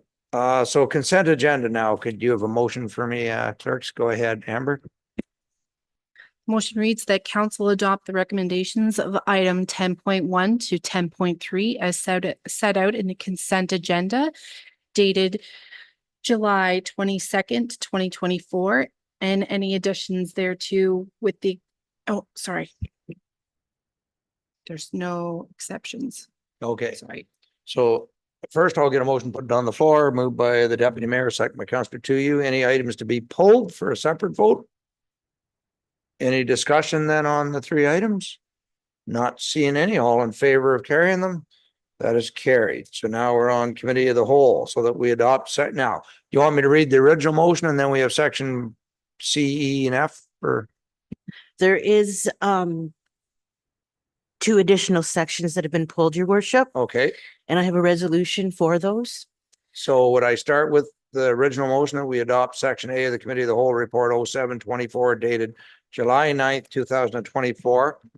I think we'll pull them and then go back to All right, A. we'll pull them then. Okay. Okay, so what motions do you have? So that Committee of the Whole motion 130.24 of Committee of the Whole report becomes section C dated July 9th, 2024. I'm just looking for it here. All right, that's appointments. Okay, so 130, we need Yeah. to pull that anyway, because we're gonna have a discussion on it. So Okay. did it become section C? Yes. Okay, moved by. Need a mover? I have no idea how we're doing this, so. I know I I'm need to just- pull, I- I'm making it section C. I'm pulling it out of the Pull it before report. we can amend it, Counselor Bell. Okay, so, but I have like, there's all the 5 points before we get to 7s, so I just Right, don't know. but we how- have to pull. I have Okay, to pull okay, it. pulling the whole thing and then. Yeah, I'll pull the whole report out and then we'll go through it. All right, so you'll move to pull it Yeah. out, second by Deputy Mayor, all in favor? That is carried, so that one's section C. So now I have another one. Yes, that motion CW 132.24 becomes section D of Committee of the Whole report dated July 9th, 2024. And which one is that? That is regarding the council per diems, Your Worship. Oh, committee per diem, 132.24. 132.24. Okay. Becomes section D. D. All right, moved by Councillor Bell, second by Councillor Tuyu, all in favor? That is carried. So that's all the ones to pull. So That's we now correct. go So back go to back to section A, Your A Worship. as amended. That we discussion. adopt section A of the committee of the whole report 07-24 dated July 9th, 2024 as amended because it's been amended. So anything else on the remainder? Question, I'll need a mover to put it on the floor. Deputy Mayor, second by Councillor. Sorry. Can't keep up. What is the one that we're approving? now? We are now approving the entire committee of the whole minus the 2 we just pulled and minus the original section B, which is the lakeshore servicing. So I need a mover and a seconder for section A, Deputy Mayor and Councillor Tuyu. Okay, questions on section A, which is everything else. Councillor Bell. Okay, so I have a few, so I guess. Questions or? I just want to look to amend the motions on the number of, so 3, 4, and 5. I would like to amend the motions and 3, 4, then and so that we can do separate votes on them and then that way we can, I can have recorded votes. On, yeah, but So- that's on the community center ones? So 5.3 is Bay Shore Village Sewage Works affluent hauling. So we need to pull, you want those pulled as well then? Yeah, like so that I can amend the motions. Mr. Mayor? Yes. Please, sir, Madam Clerk, could you help me understand, please, what the counselor wants to do? Is bring something back and change the determination of council. It's the process, Madam Clerk, that I'm confused with. Could you provide some clarity, please? Sorry, Counselor, I'm just wondering about process. Thank you, CAO. What happens is that there's a committee of the whole report and there's specific motions designated to specific numbers designated to specific motions. And that's contained in a report. If a member wants to propose something alternate or request a recorded vote at a council meeting, they pull that out. It becomes a section to that report so that the remainder of the report can continue to be voted on, with the exception of the section B, C, D, E, whatever, how many are pulled. Thank you very much. All right, Mayor. you're looking for a recorded vote on 3 of them? Actually, in the fives, in the sections 5.234, but then I have more than that under this section 7 with the appointments to boards and committees and that We've sort. already So, pulled that one. yeah, so it's just so the 5.3 is just an amended motion that I'm looking for. Or yeah, 5.3 is the first one. So the CW 116.24 right now reads that staff provide a report with obtained pricing for leasing or purchasing of a truck rather than relying on contractors to haul effluent. And I would like to amend the motion to include and that council seek emergency funding assistance from the provincial and federal governments to offset the cost of effluent hauling and treatment. Yeah, we can add, that's a simple amendment. Can we do that as just an amendment? It's a friendly amendment, so we don't need to pull it. So you'll move that amendment? And then, all right, and I have a seconder and the deputy mayor, so we'll amend that. To include Yeah. that the emergency funding be applied for, All right, yes. that's all in favor? So that's carried. So, and then a similar on 5.4, the same idea. It's the current motion is that the draft mandatory connection bylaw attached to report ID 3024 be presented to council for consideration. And again, we've heard from some residents tonight. So the amendment I'm asking for is that the draft mandatory connection bylaw be returned to council after the public is engaged regarding the timeline for mandatory connection and payment options and charges.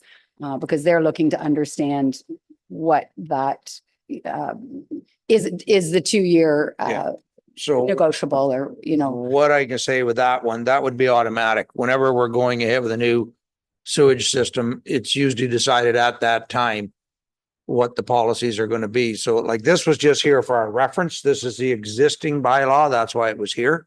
But usually when we do a project and we launch it, then that's when we do any amendments, correct, Josh? Yeah, so this would be for an entire new system. It was more geared towards like the Ramara Road corridor. When we do extensions within a system, they are going to be more one-off. Bayview Avenue was a one-off. So Right. So there'll be a new bylaw coming for that system at the time. This wouldn't be the one we'd be using. for the expansion, but the same questions are arising for Rim Road servicing. Because I did attend the OP that day. And the residents who attended the session, their questions are very similar. They want to understand, what does the mandatory connection look like? How long do I have? What does it cost? So I just want to make sure that whenever that mandatory connection bylaw comes back for Rim Road servicing, we've done the engagement so that people have the opportunity to, I mean, there's people that have put in a $65,000 system and they don't want us to say you have to connect in 2 years. Right. Or at least they want to talk about it first. Right. I'm not saying what the decision will be, Well, but in the I just past, want to we make have sure that always given, we engagement. have always given them time in the past. Councillor Snutch. Question to Josh. Can you tell me the disadvantage of not approving this bylaw? The connection bylaw. I don't, this is just an old Yeah. bylaw that was here for. Yeah, so like- this was just to be brought forward to see if there was anything specific you guys wanted within that bylaw. So that wasn't creating a bylaw Okay. with this mandatory connection bylaw. It was, we don't have one currently in place. Right. So it's more geared for the Ramara Road, and there'll be public consultation with it. Because it's an entirely new system. Right. So, But even this today, we're just receiving it. We weren't, yes, we're not even no, going ahead with the bylaw, are we not? It's just no, here it for was just to review. receive. So there is no bylaw on the books right now at all. So I think as long as the residents hear the message that there's the opportunity for engagement, that's really what's being asked for, because there was concern that it was just going to come back in a month or 2 months and it was going to say 2 years, that's it, no conversation.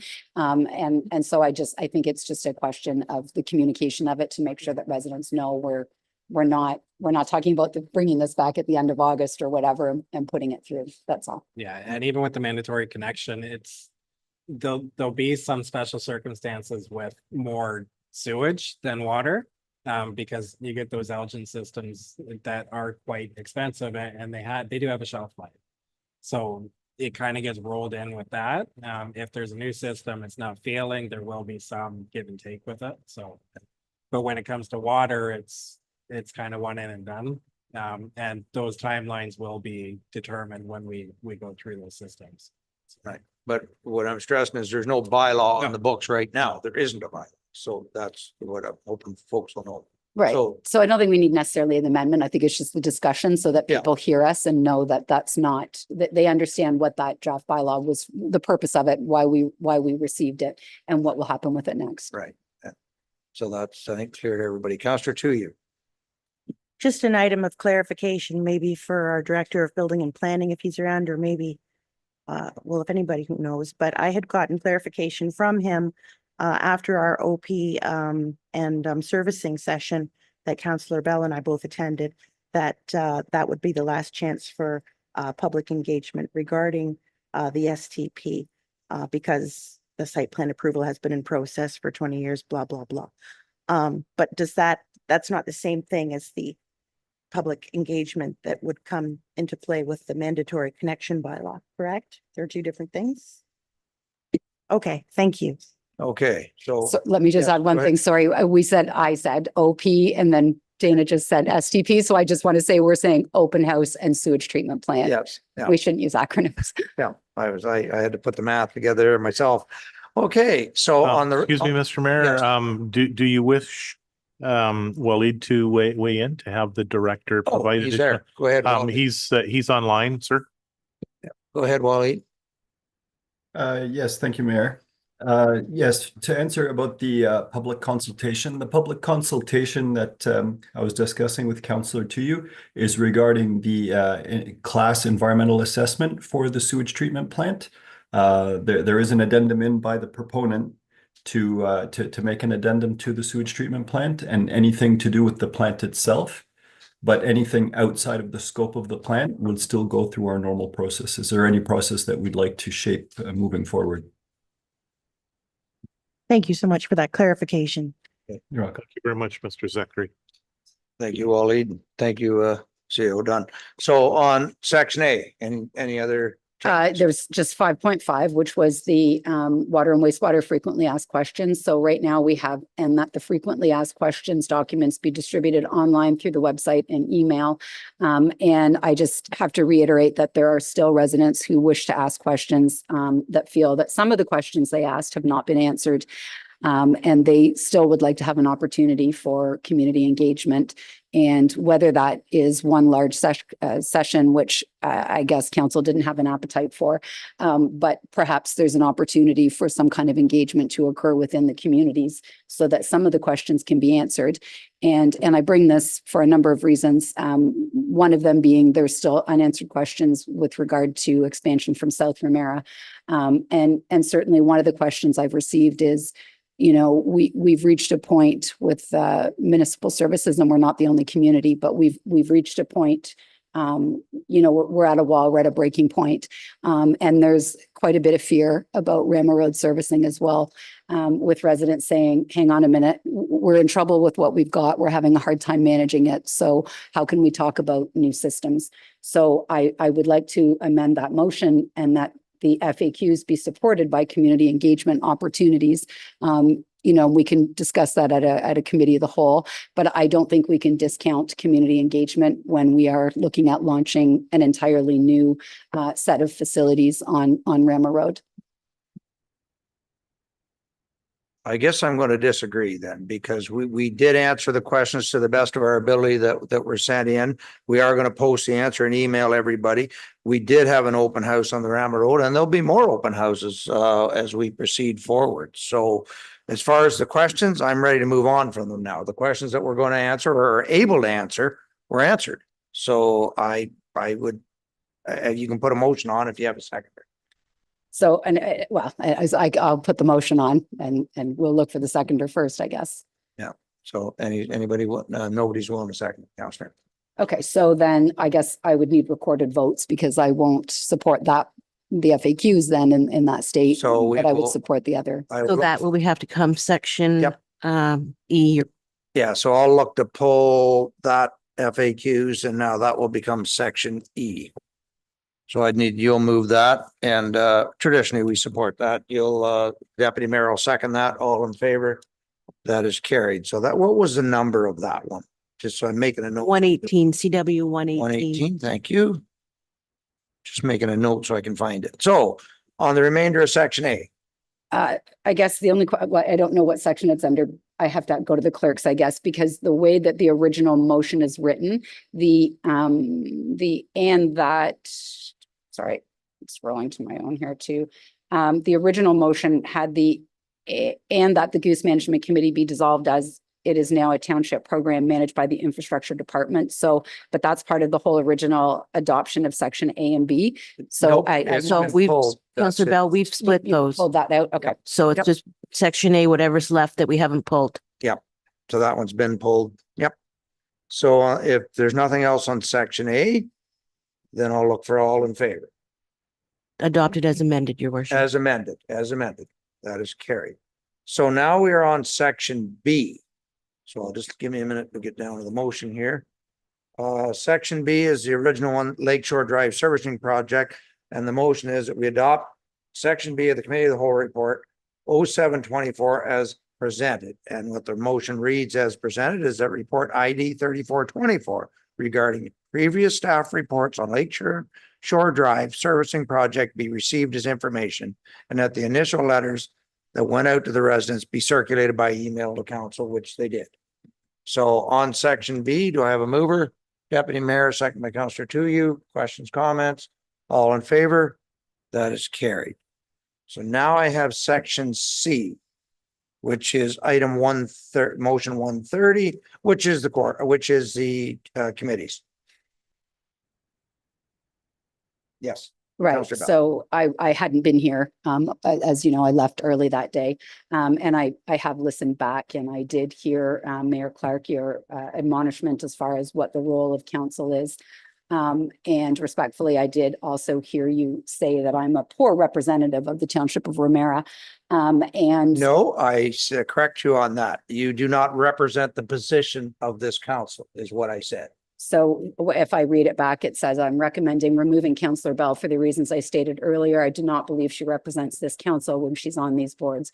It's come back to me. She speaks very poorly of this council in many public settings, so I do not feel comfortable putting her on boards, and I don't feel she can represent this council.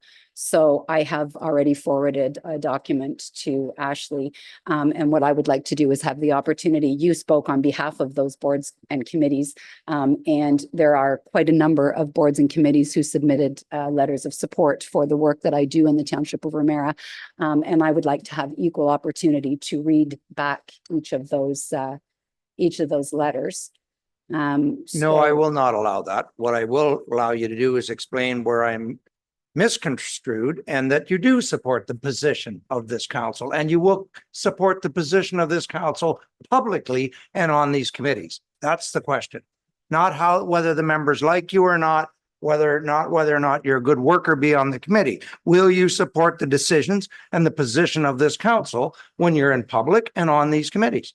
I am allowed to advocate for what I believe in, and anytime there's a recorded vote, I am allowed to say that I did not support the actions that council took. That is the process, and that is precisely the role. I do not have to kowtow, and it's not my job to represent council. In fact, it's my job to represent the people of Ramara Township and advance the Okay, municipality. I'm going to call point of order here. On what? On the fact that we're trying to approve the minutes that were taken. And If you've you're- got an amendment. And what you're doing is you're speaking for the boards and committees and Okay, I have to businesses in deal with the Ramara point of order Township, but you're first. not going to let me speak. I have to deal with the point of order first. Councillor Snodge feels we're off topic. I need a ruling on that, Madam Clerk.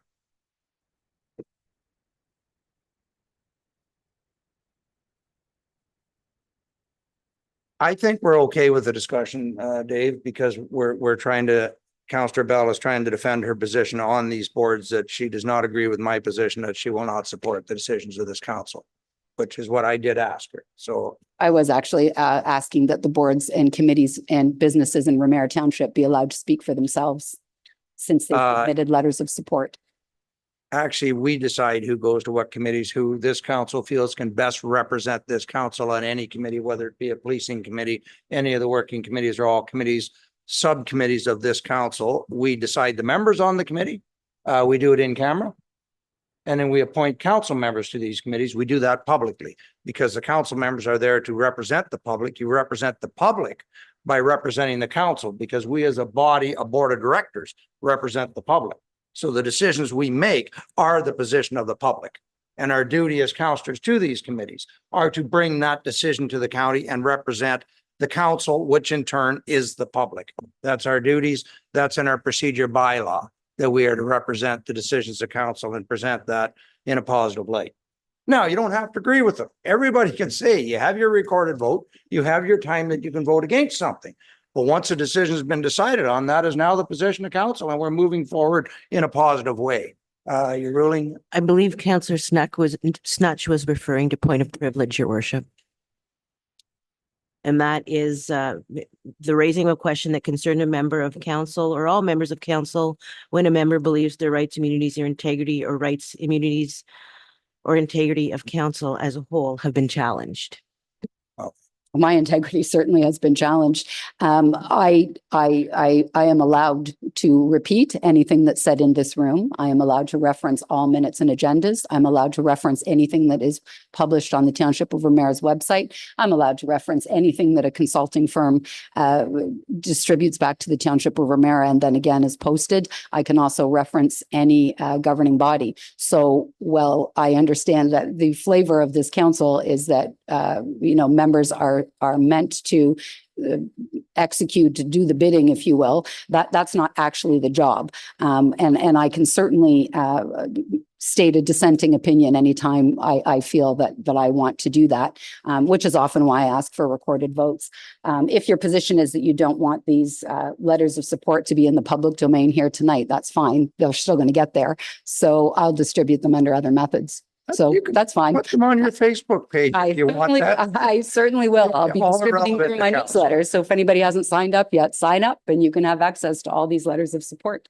So I'm back to the original motion, 1.324 as section C. Can I have a mover and a seconder? Moved by the deputy mayor, second by councillor. We'll need a recorded vote because I'm Yes, of obviously course. not accepting that.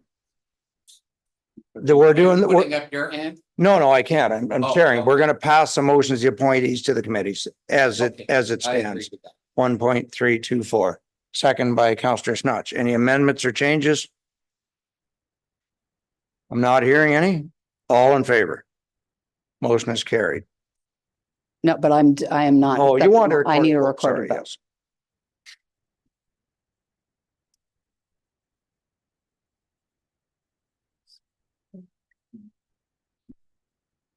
Councillor Bell, Absolutely not. Deputy Mayor Bell, Agreed. Mayor Clark, In favor? Councillor Snutch, In favor. Councillor Tuyu. In favor. That motion is carried. Thank you. Next, I will go on to section D, 130. I still have more under the sevens. So the next. I'm sorry, madam, but you're not chairing. We're on to section D now, which is 132.24 of the agenda, which is the Climate Action Committee. No, which is the committee per diem, which I believe you asked to be pulled, is now section D.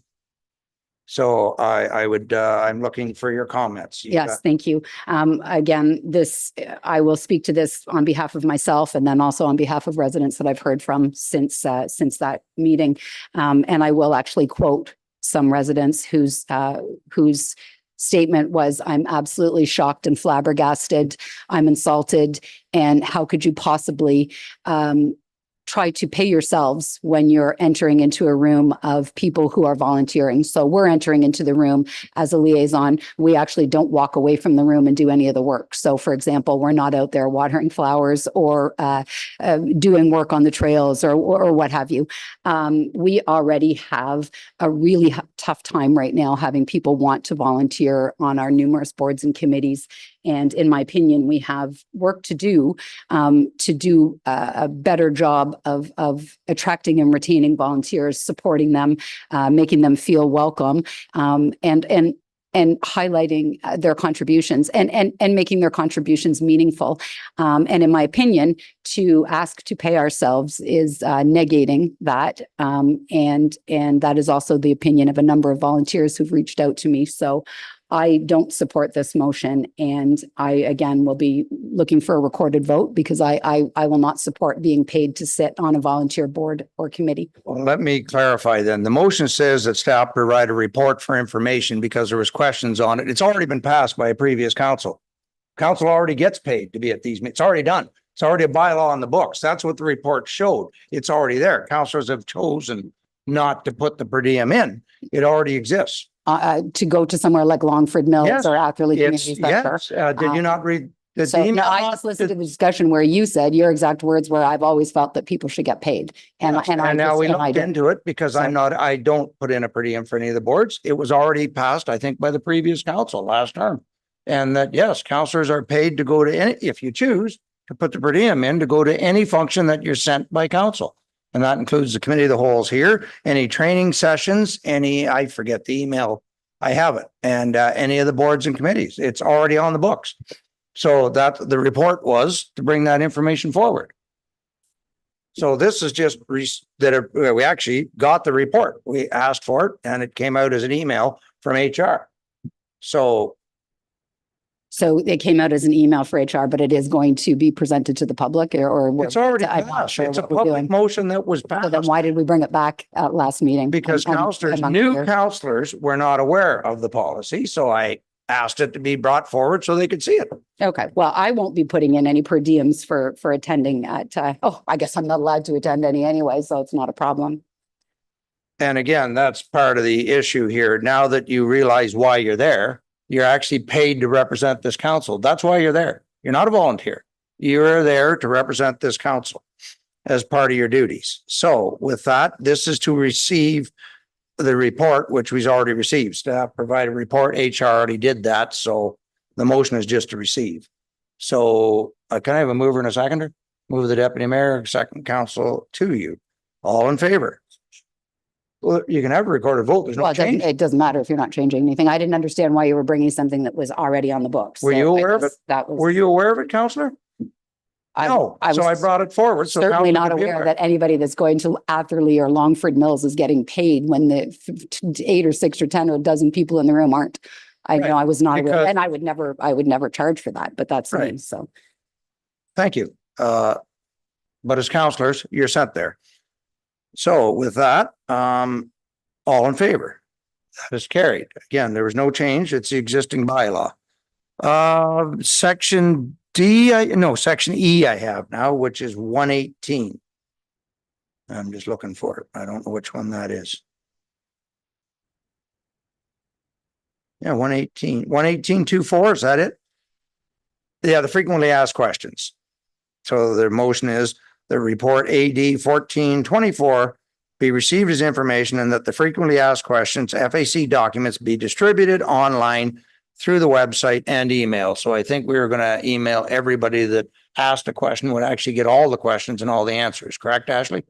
That was the decision of the committee of the whole. So anybody that asked a question got all the questions and all the documents that we got. So can I have a mover and a seconder? Moved by Councillor Snutch, second by the deputy mayor. Do I have an amendment?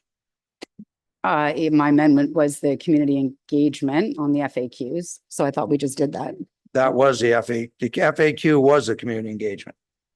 Right. So I'll just be looking for a recorded vote on that then, because I won't be supporting it. Okay. You don't want us to email and distribute through the website and No, I'm going to have to abstain because what I want is community engagement and we're not going to offer that. So I'm going to have to abstain from that vote because I support answering people's questions, but I don't support those FAQs.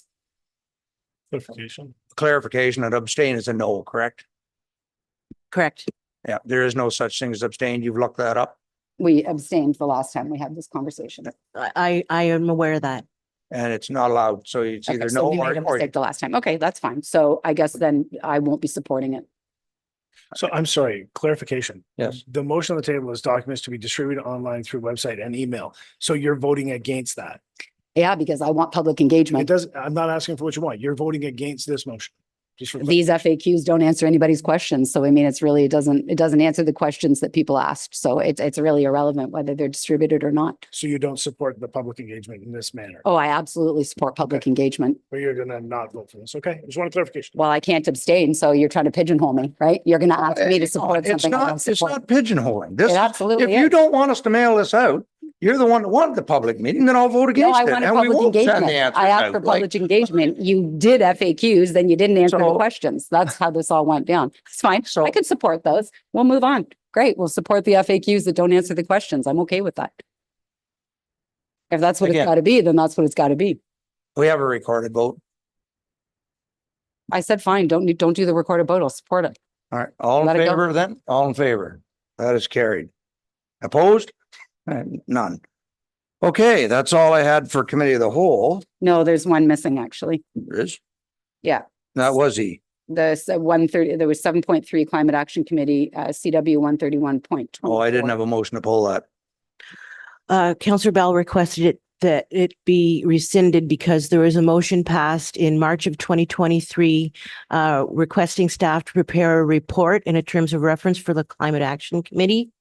There was a motion passed at last week's Committee of the Whole meeting regarding creating a terms of reference for the Climate Action Committee and inviting the Chippewas of Ramara First Nation to be invited to it to be included in that committee.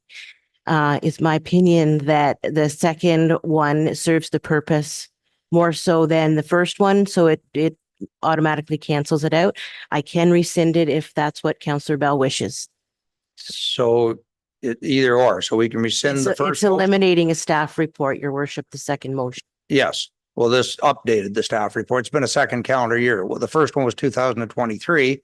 So this is 2024. So this just updates that we now include the Chippewas of Ramara First Nation. Exactly. So if you're comfortable that it does automatically rescind the first motion, I can rescind the March 2023 if you wish that clarity, Your Worship.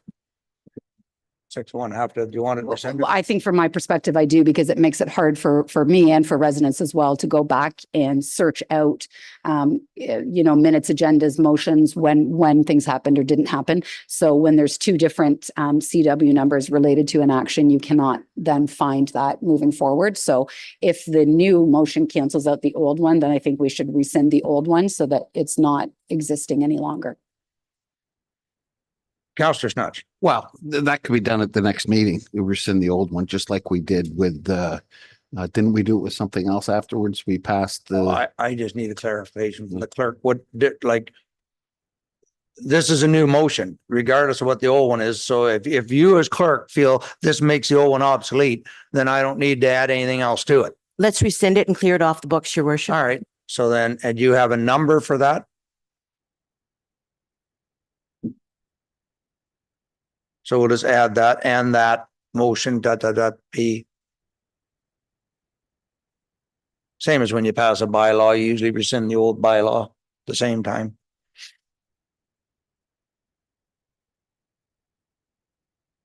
So we're just going to add the motion number to the bylaw.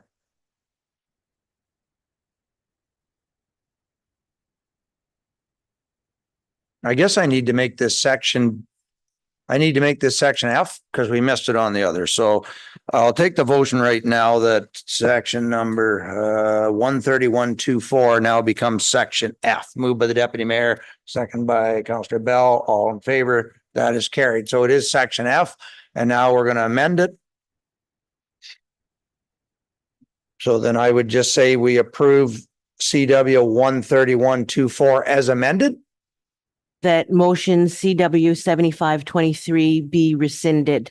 Yes, and replaced by the motion that is here, Yes, correct? and replaced with CW 13124. Okay, moved by, did I have a mover to second or no? Deputy Mayor, second by Councillor Snutch. All in favor? That is carried. So now I'm on special committees of the whole. So I have that we adopt the special committee of the whole meeting minutes dated July 5th, 2024 as presented. Moved by Counselor Tuyu, second by the Deputy Mayor. Questions or comments on this one? This was the short meeting. Not seeing any. All in favor? That is carried. Next is that the draft committee of adjustment minutes dated July 24th, 2024 be received as information. Moved by Counselor Snutch, second by Counselor Tuyu. Questions on those minutes? All in favor? That is carried. Next, that the recommendation of the Committee of Adjustment minutes dated June 11th, 2024 be received as information. Moved by Counselor Snutch, second by Counselor Tuyu. Questions? All in favor? That is carried. Library Board. That the Library Board minutes dated June 20th, 2024 be received as information. Moved by Deputy Mayor, second by Counselor Tuyu. Questions arising from the Library Board? All in favor? That is carried. Joint Accessibility Committee, that the Joint Accessibility Advisory Board minutes dated December 15th, 2023 be received as information. Moved by Counselor Tuyu, second by Counselor Snutch. Questions arising? All in favor? That is carried. A couple more. Lagoon City, that the Lagoon City Parks and Waterways Commission meeting minutes dated June 13th, 2024 be received for information. Moved by Counselor Bell, second by the Deputy Mayor. Questions arising? All in favor? That is carried. And that the special Lagoon City Parks and Waterways Commission minutes dated June 24th, 2024 be received as information. Moved by Counselor Snutch, second by Counselor Tuyu. Any questions from the minutes? All in favor? That is carried. And lastly, that the Recreation Trails Committee meeting minutes dated June 19th, 2024 be received as information. Moved by Counselor Tuyu, second by Deputy Mayor. All in favor? That is carried. Items requiring immediate attention of council. We have the recommendation that we receive report ID 4524 and that we contract Arnott Construction Limited for the replacement of Bridge 206 at the bid price of $482,000, 0 cents plus taxes, and that the successful bidder be so advised. Moved by Counselor Bell, second by the Deputy Mayor. Questions on, we've worked with this company before. Yep. Yeah, years ago. Yep. I recognize the name. All in favor? That is carried. Unfinished or new business. I have none. County Council update is here. So yes. I have something for the immediate attention of council, actually. Oh. May have to waive the procedure bylaw. I don't know how that works. Go ahead. Or would that come under request for reports? I don't need, it's not a report. I just, we need to just talk about something from a resident concern. That would come under Announcements and inquiries. announcements and inquiries. I don't know. It's not an announcement. But I guess, yeah, it can, I guess. All right, we'll do it then I just got to find where I was here. So we did the infrastructure, unfinished or new. No, that's unfinished or new is business carried over from a previous meeting. And that's why there's nothing there. If we hadn't finished our council meeting, that's where it would appear. It's not for unfinished, though. I'm looking for immediate attention of council because there's something we need to resolve. So. Well, we'd have to waive the procedure bylaw. I have no information, so I'm not putting it on the table. So what I'll move is I'll go on to county council update and under announcements and inquiries. If it's not confidential, then maybe it could be a question could be asked on it. So I have the county council that the council received the county council update dated June 25th, 2024 as information. Moved by Counselor Tuyu, second by the Deputy Mayor. Yeah, I got to spend some time at the landfill site where we did the waste audit, where they actually took houses that were doing organics. We did the sample from people that actually do use the green bin, pulled their garbage. Now we don't know whose garbage it is. We pull it all, put it in a pile and sorted through it. And you would not believe the amount of organics that people just don't understand need to belong. So we're going to do more education at county council level. There was one bag that opened that there was no garbage in it. It was all either recyclable or organic. there was nothing in there that should have been in, and these are folks that are using the organic bin. They just need a little more education. So we're gonna certainly be working on that over the next while. So did I have a mover and a seconder to receive that? Did you So worship? all in favor? That is carried. Thank you. Announcements and inquiries. Counselor Bell. Thank you. So why don't we start with something positive? The Performance Boat Club of Canada will be in Lagoon City on upcoming on August. I didn't bring the date with me. I can't believe I did that. There was anyway, it's mid-August, and I will be posting about it. So follow me on social media. Apologize to Performance Boat Club that I did not bring the date with me. Anyway, the other item, I think maybe we'll just ask for a staff report. So I'll just push that to item 16. That might be the better way to do it. Okay. All right. Any other announcements? Counselor Snutch. The inquiry, Yes, announcements and inquiries. and this might be in the wrong place too, but I would like, I should have maybe brought up the county council. I've been, some residents have contacted me because their street has been cut off of the garbage collection by Simcoe County because the road is deemed to be unsafe or whatever, even though they've been doing it for the last 30 or whatever time. The question I have is, do these residents have the option of opting out of the Simcoe County program, just like all the condominiums, and receiving a credit on their taxes so they can hire private people to go down the street? I'm not naming the street on purpose at this point, but there are about 14 homes and they have to walk all the way down to the end of the street. So, and put out 14 times 2, there's 28 containers there. There may be some interest to just hire their own people or the, sort of give it sort of the location away. The Rama also goes down that street and picks up garbage. Would they have the opportunity to get the credit just like the condos do in Lagoon City and come to a deal with Rama, or are they forced to use the Simcoe County garbage disposal? So I would like, that's an inquiry. So I would like staff to come back and Why don't we switch that over to requests and just put it on a future committee of the whole, because we may have to draft a letter to county and ask them.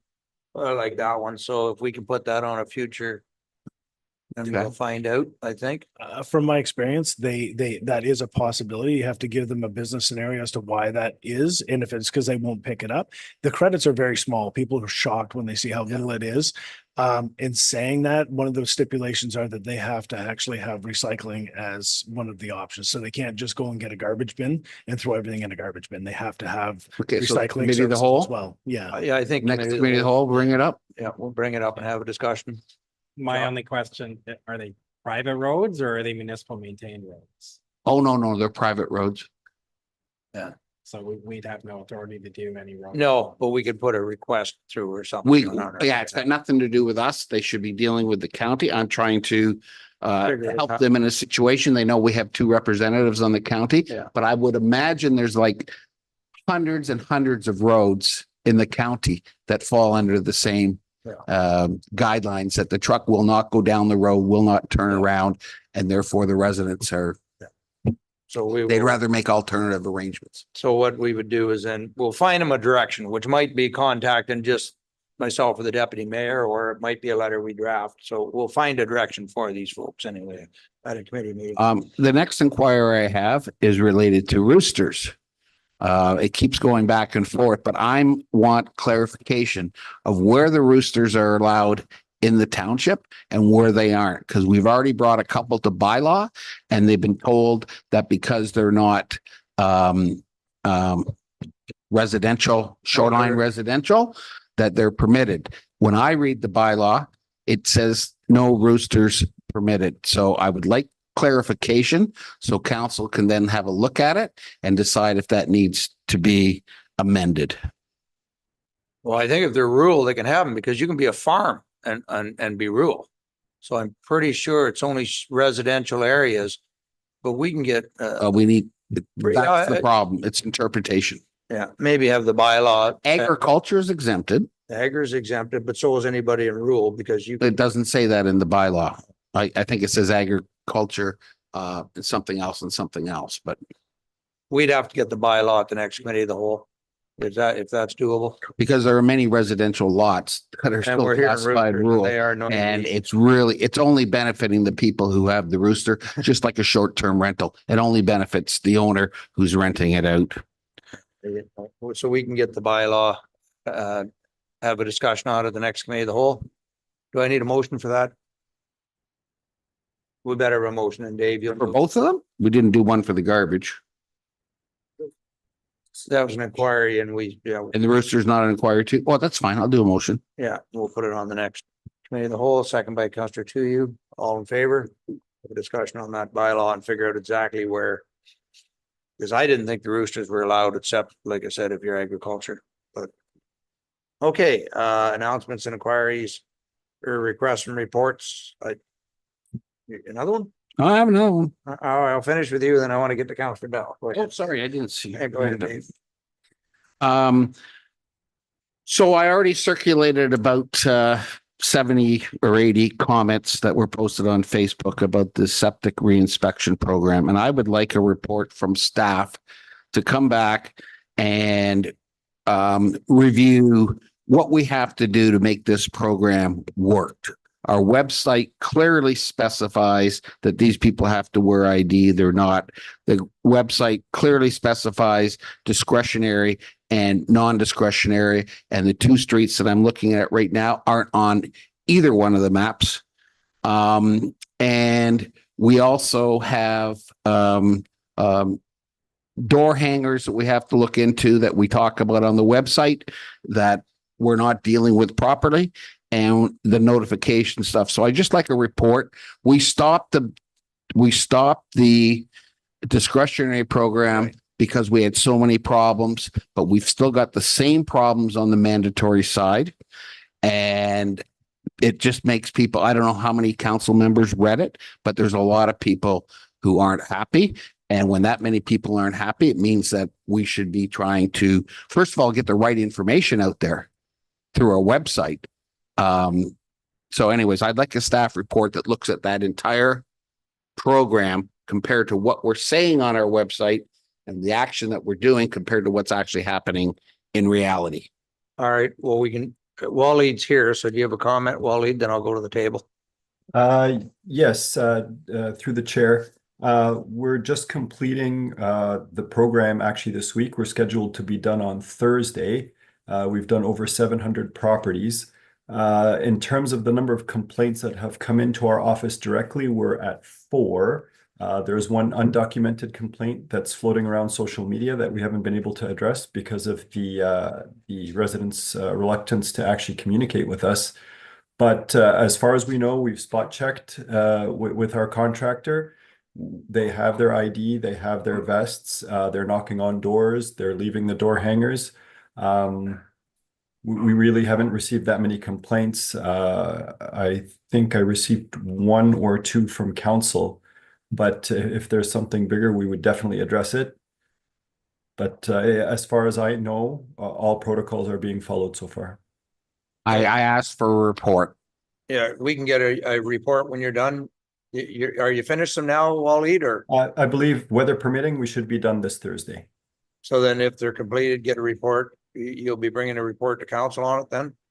Sure. How the program rolled out. That's what we have a mover for that, but I will need a seconder. Now you had your hand up, Councillor Bell. I did, just because if we're going to be bringing back a staff report, I've asked over the past year about the discretionary. So, and I still I can't grasp why we would say that under the mandatory, you can't leach your septic, but we're not going to revisit the discretionary because we don't mind if you do. So if we're going to be bringing back a staff report on septic inspection, then I would like it to be fulsome, and I would like it to include both the mandatory and the discretionary because a deferral is been sitting on the table, I think, if I remember correctly, since late 22 or early 23. So we're well into 2024 right now.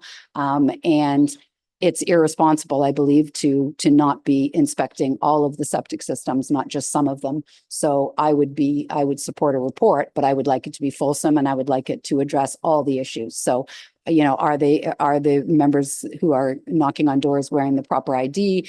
How is it being charged back? Because I understand that the 150 or whatever ended up being divided over a number of years.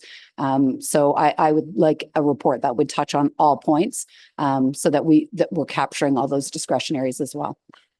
Yeah, the $30 a year is on the website. That is correct, but there's other stuff. But the only thing that I would love to have the discretionary system in place, but not the one we had and not the one we got, because there has to be another way that we can check on this stuff, rather than make so many people unhappy. So let's, Dana, go ahead. Oh, sorry, I'm not. Go ahead, Dana.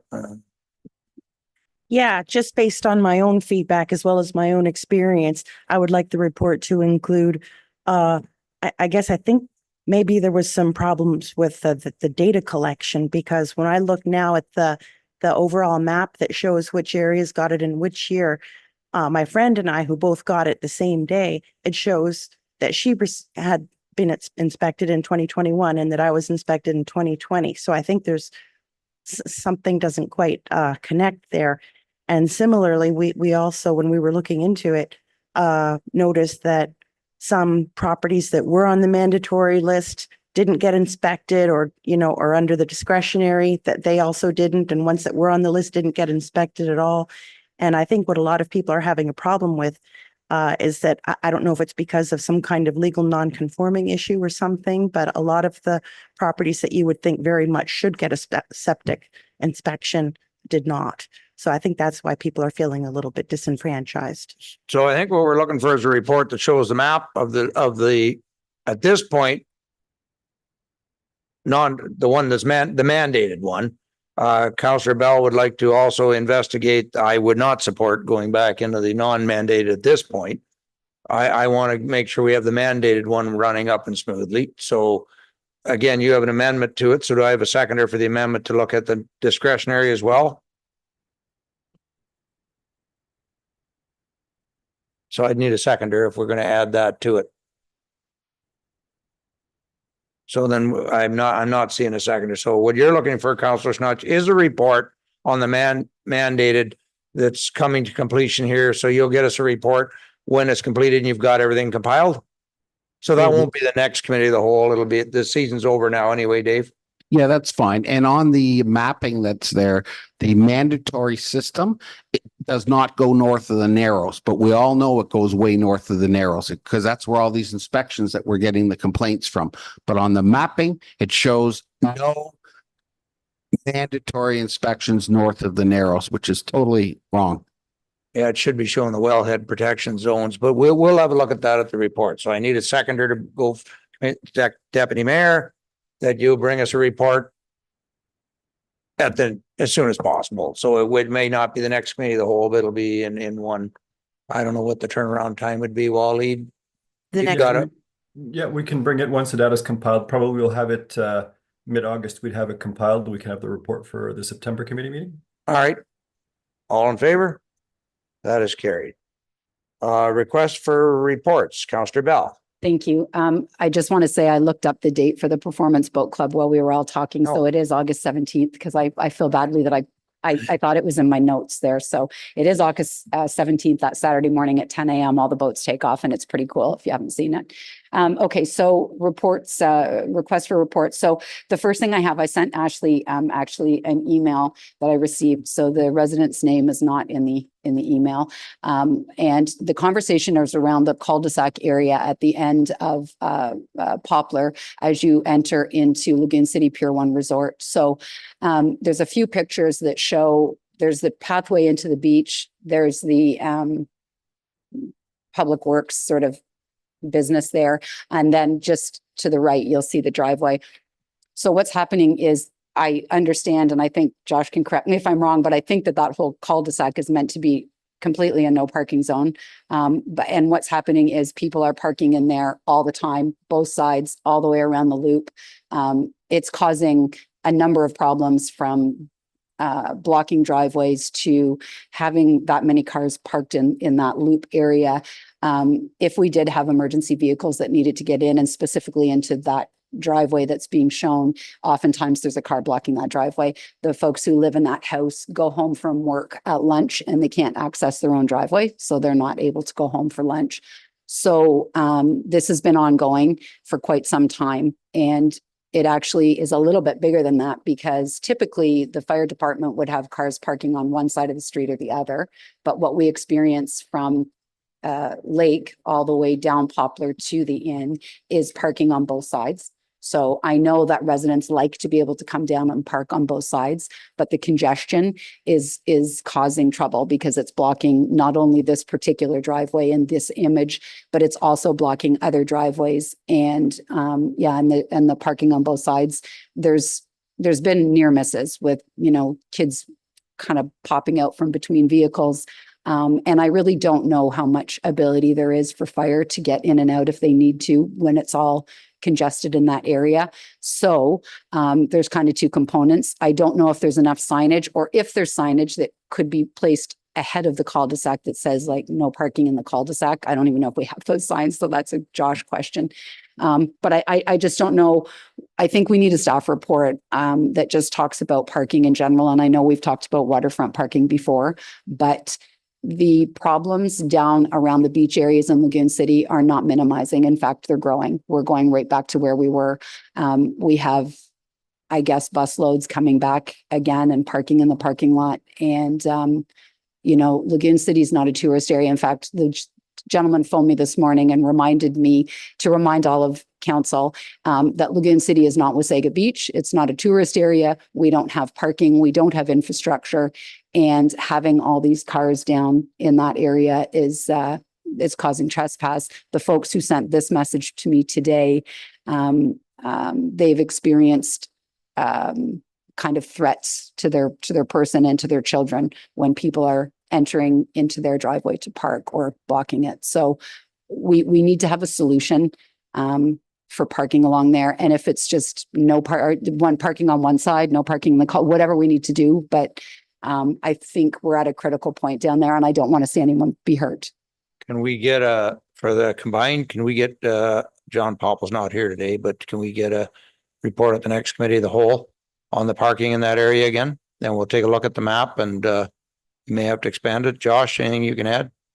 Yeah, so looking at that picture, there is a sign, probably two signs missing within that cul-de-sac.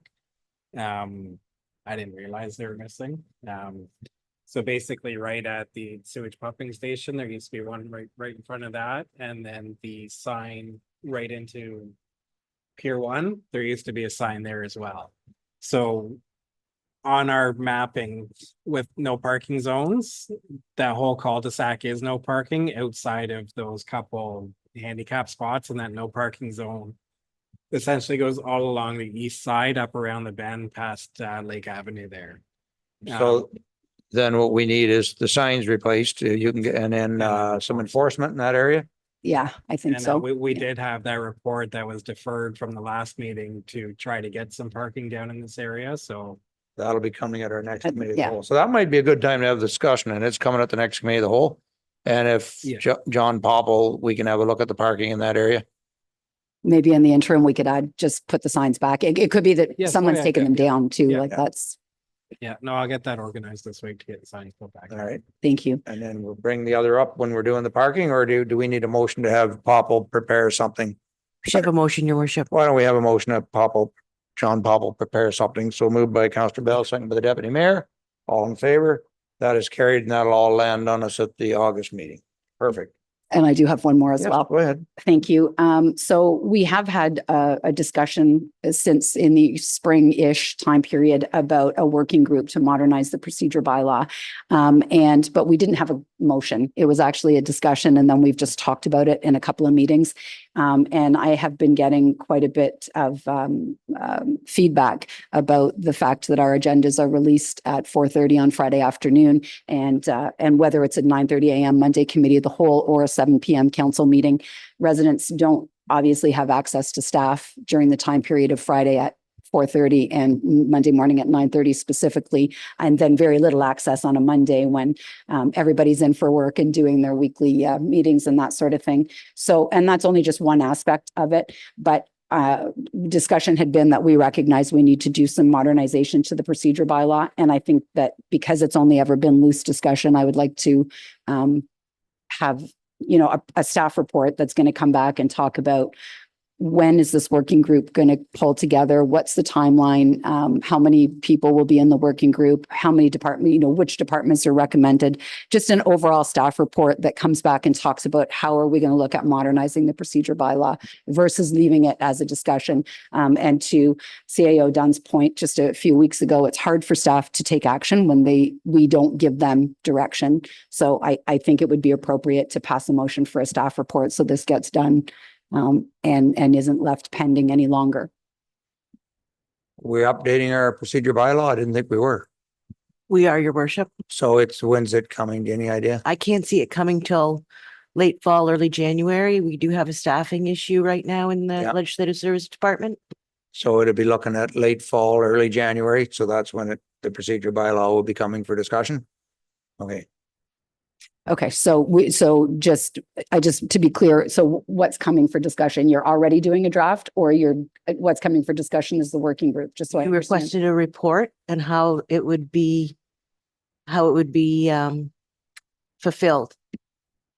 Okay, so, but just, we don't have a motion. So as long as everybody's okay that we don't have an actual motion and all it's ever been is discussion, but I think that if we have a motion, then we have something to work from and reference and as do residents. So I'm just trying to make sure that we cross the i's, if you will, and that by procedure, we direct through motion. So I would like to put the motion on the floor because it's not been a motion, it's been a discussion. But I just got assurances that our procedure bylaw is coming. We have to update it every couple of years anyway, do we not? Yes, we do. Yeah, so it is coming, but you can put the motion on the floor. Do I have a seconder? Well, I just don't see the point. Our clerk has already said that it's coming. Well, I guess the point is, for example, we just passed a motion a second time a year later. So if we have a motion, then we know that what we have and we know when we passed it and we can reference it moving forward. And it's not a question of, is the clerk going to do the job? I believe that she is going to.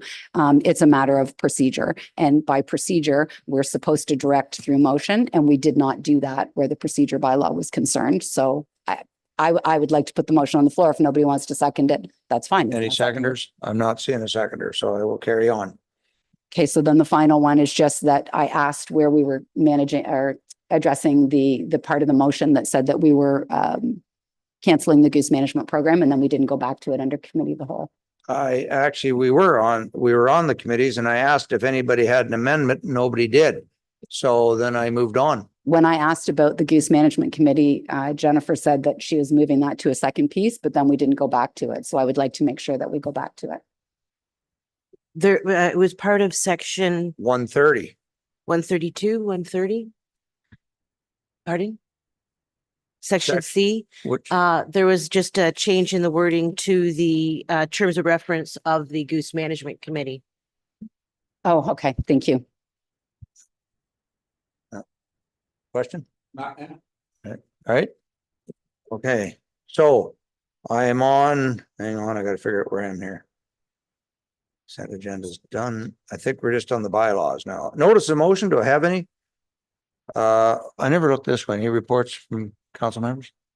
Okay, notice the motion, bills and bylaws. So I'm just looking for the motion here.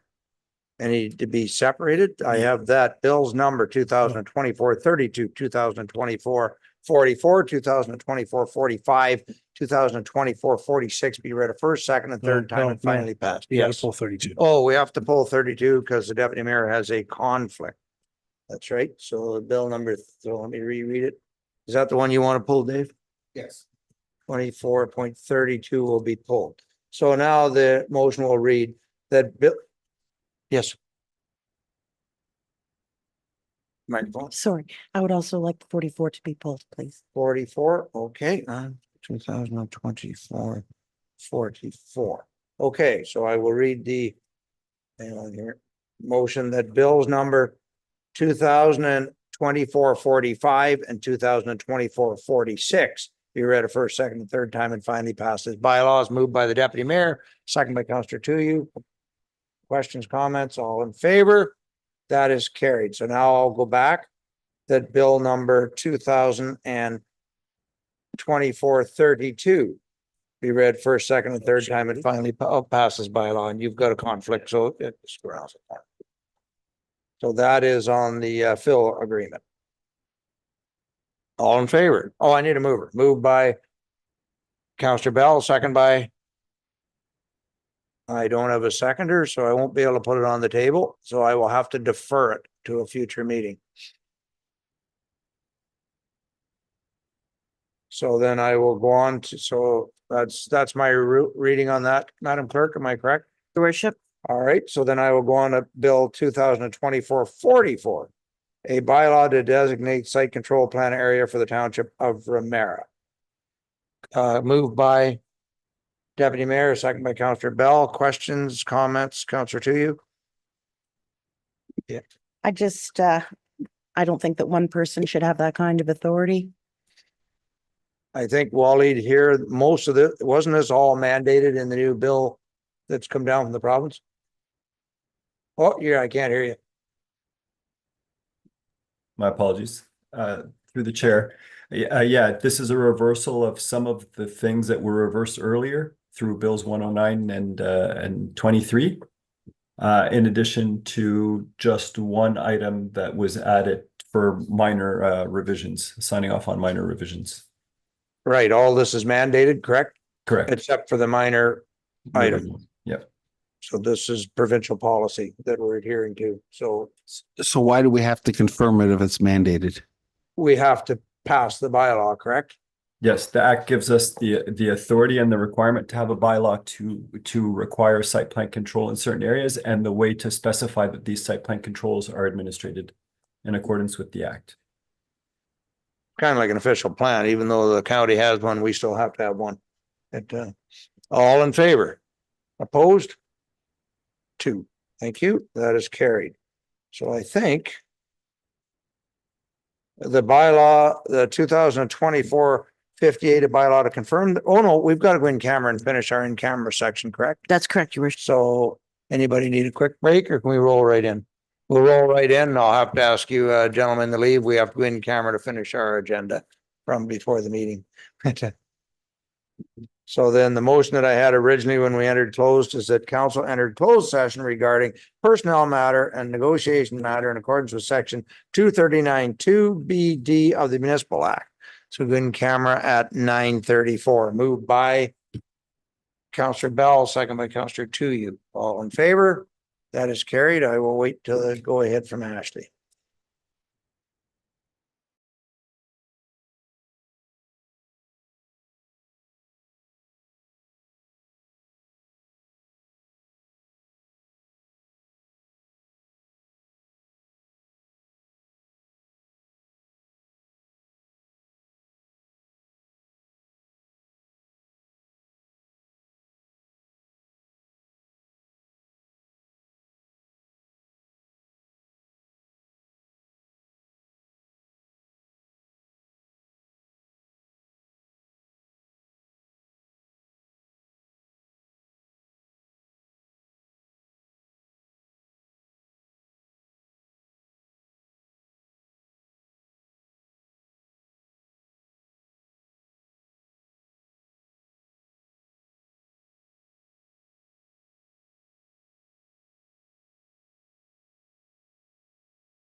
Looks like we're live, so I'll go to my clerk to confirm our attendance, and we have Counselor Fisher back now. Thank you, Your Worship. We do have quorum. Thank you. Just missing Counselor Goff. What have I got here? What are my first motions? Okay, the first one I'm showing is that Lagoon City Parks and Waterways Commission meeting minutes dated. Oh, you have the motion. I have two You have motions, it, Your so you'll Worship, have to to read read. the first So two. the first one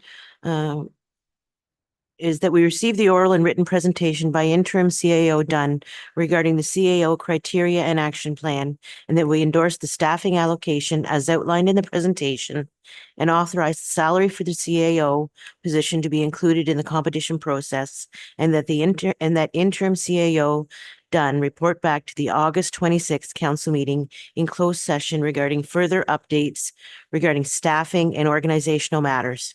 Okay, moved by Deputy Mayor, second by Counselor Snutch. All in favor? That is carried. And the second one?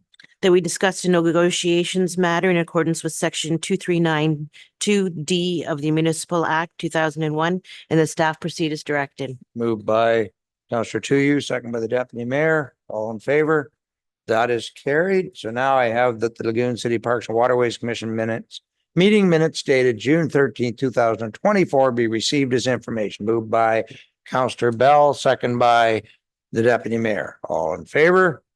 That is carried. And now I have that the special council closed session meeting minutes dated June 21st, 2024 be adopted as presented. Moved by Counselor Bell, second by Counselor Tuyu. All in favor? That is carried. And then I have that the closed session meeting minutes dated June 24th, 2024 be adopted as presented. Moved by Counselor Snutch, second by Counselor Deputy Mayor. All in favor? That is carried. And lastly, that the committee, the whole closed meeting session, closed session meeting date minutes dated June 24th, 2024 be adopted as presented. Get tongue tied on the last one. Moved by the Deputy Mayor, second by Counselor Tuyu. All in favor? That is carried. So now I will scroll down to the confirmatory bylaw, that bylaw 2024 58, a bylaw to confirm the proceedings of the council meeting held on the 22nd day of July 2024 be considered read a first, second, and third time and finally passed. Moved by Counselor Snutch, second by Counselor Bell. All in favor? That is carried. And recommendation that we now adjourn at 9:50 p.m. until August 26, 2024 at 7. Moved by Counselor Fisher, second by the Deputy Mayor. All in favor? That is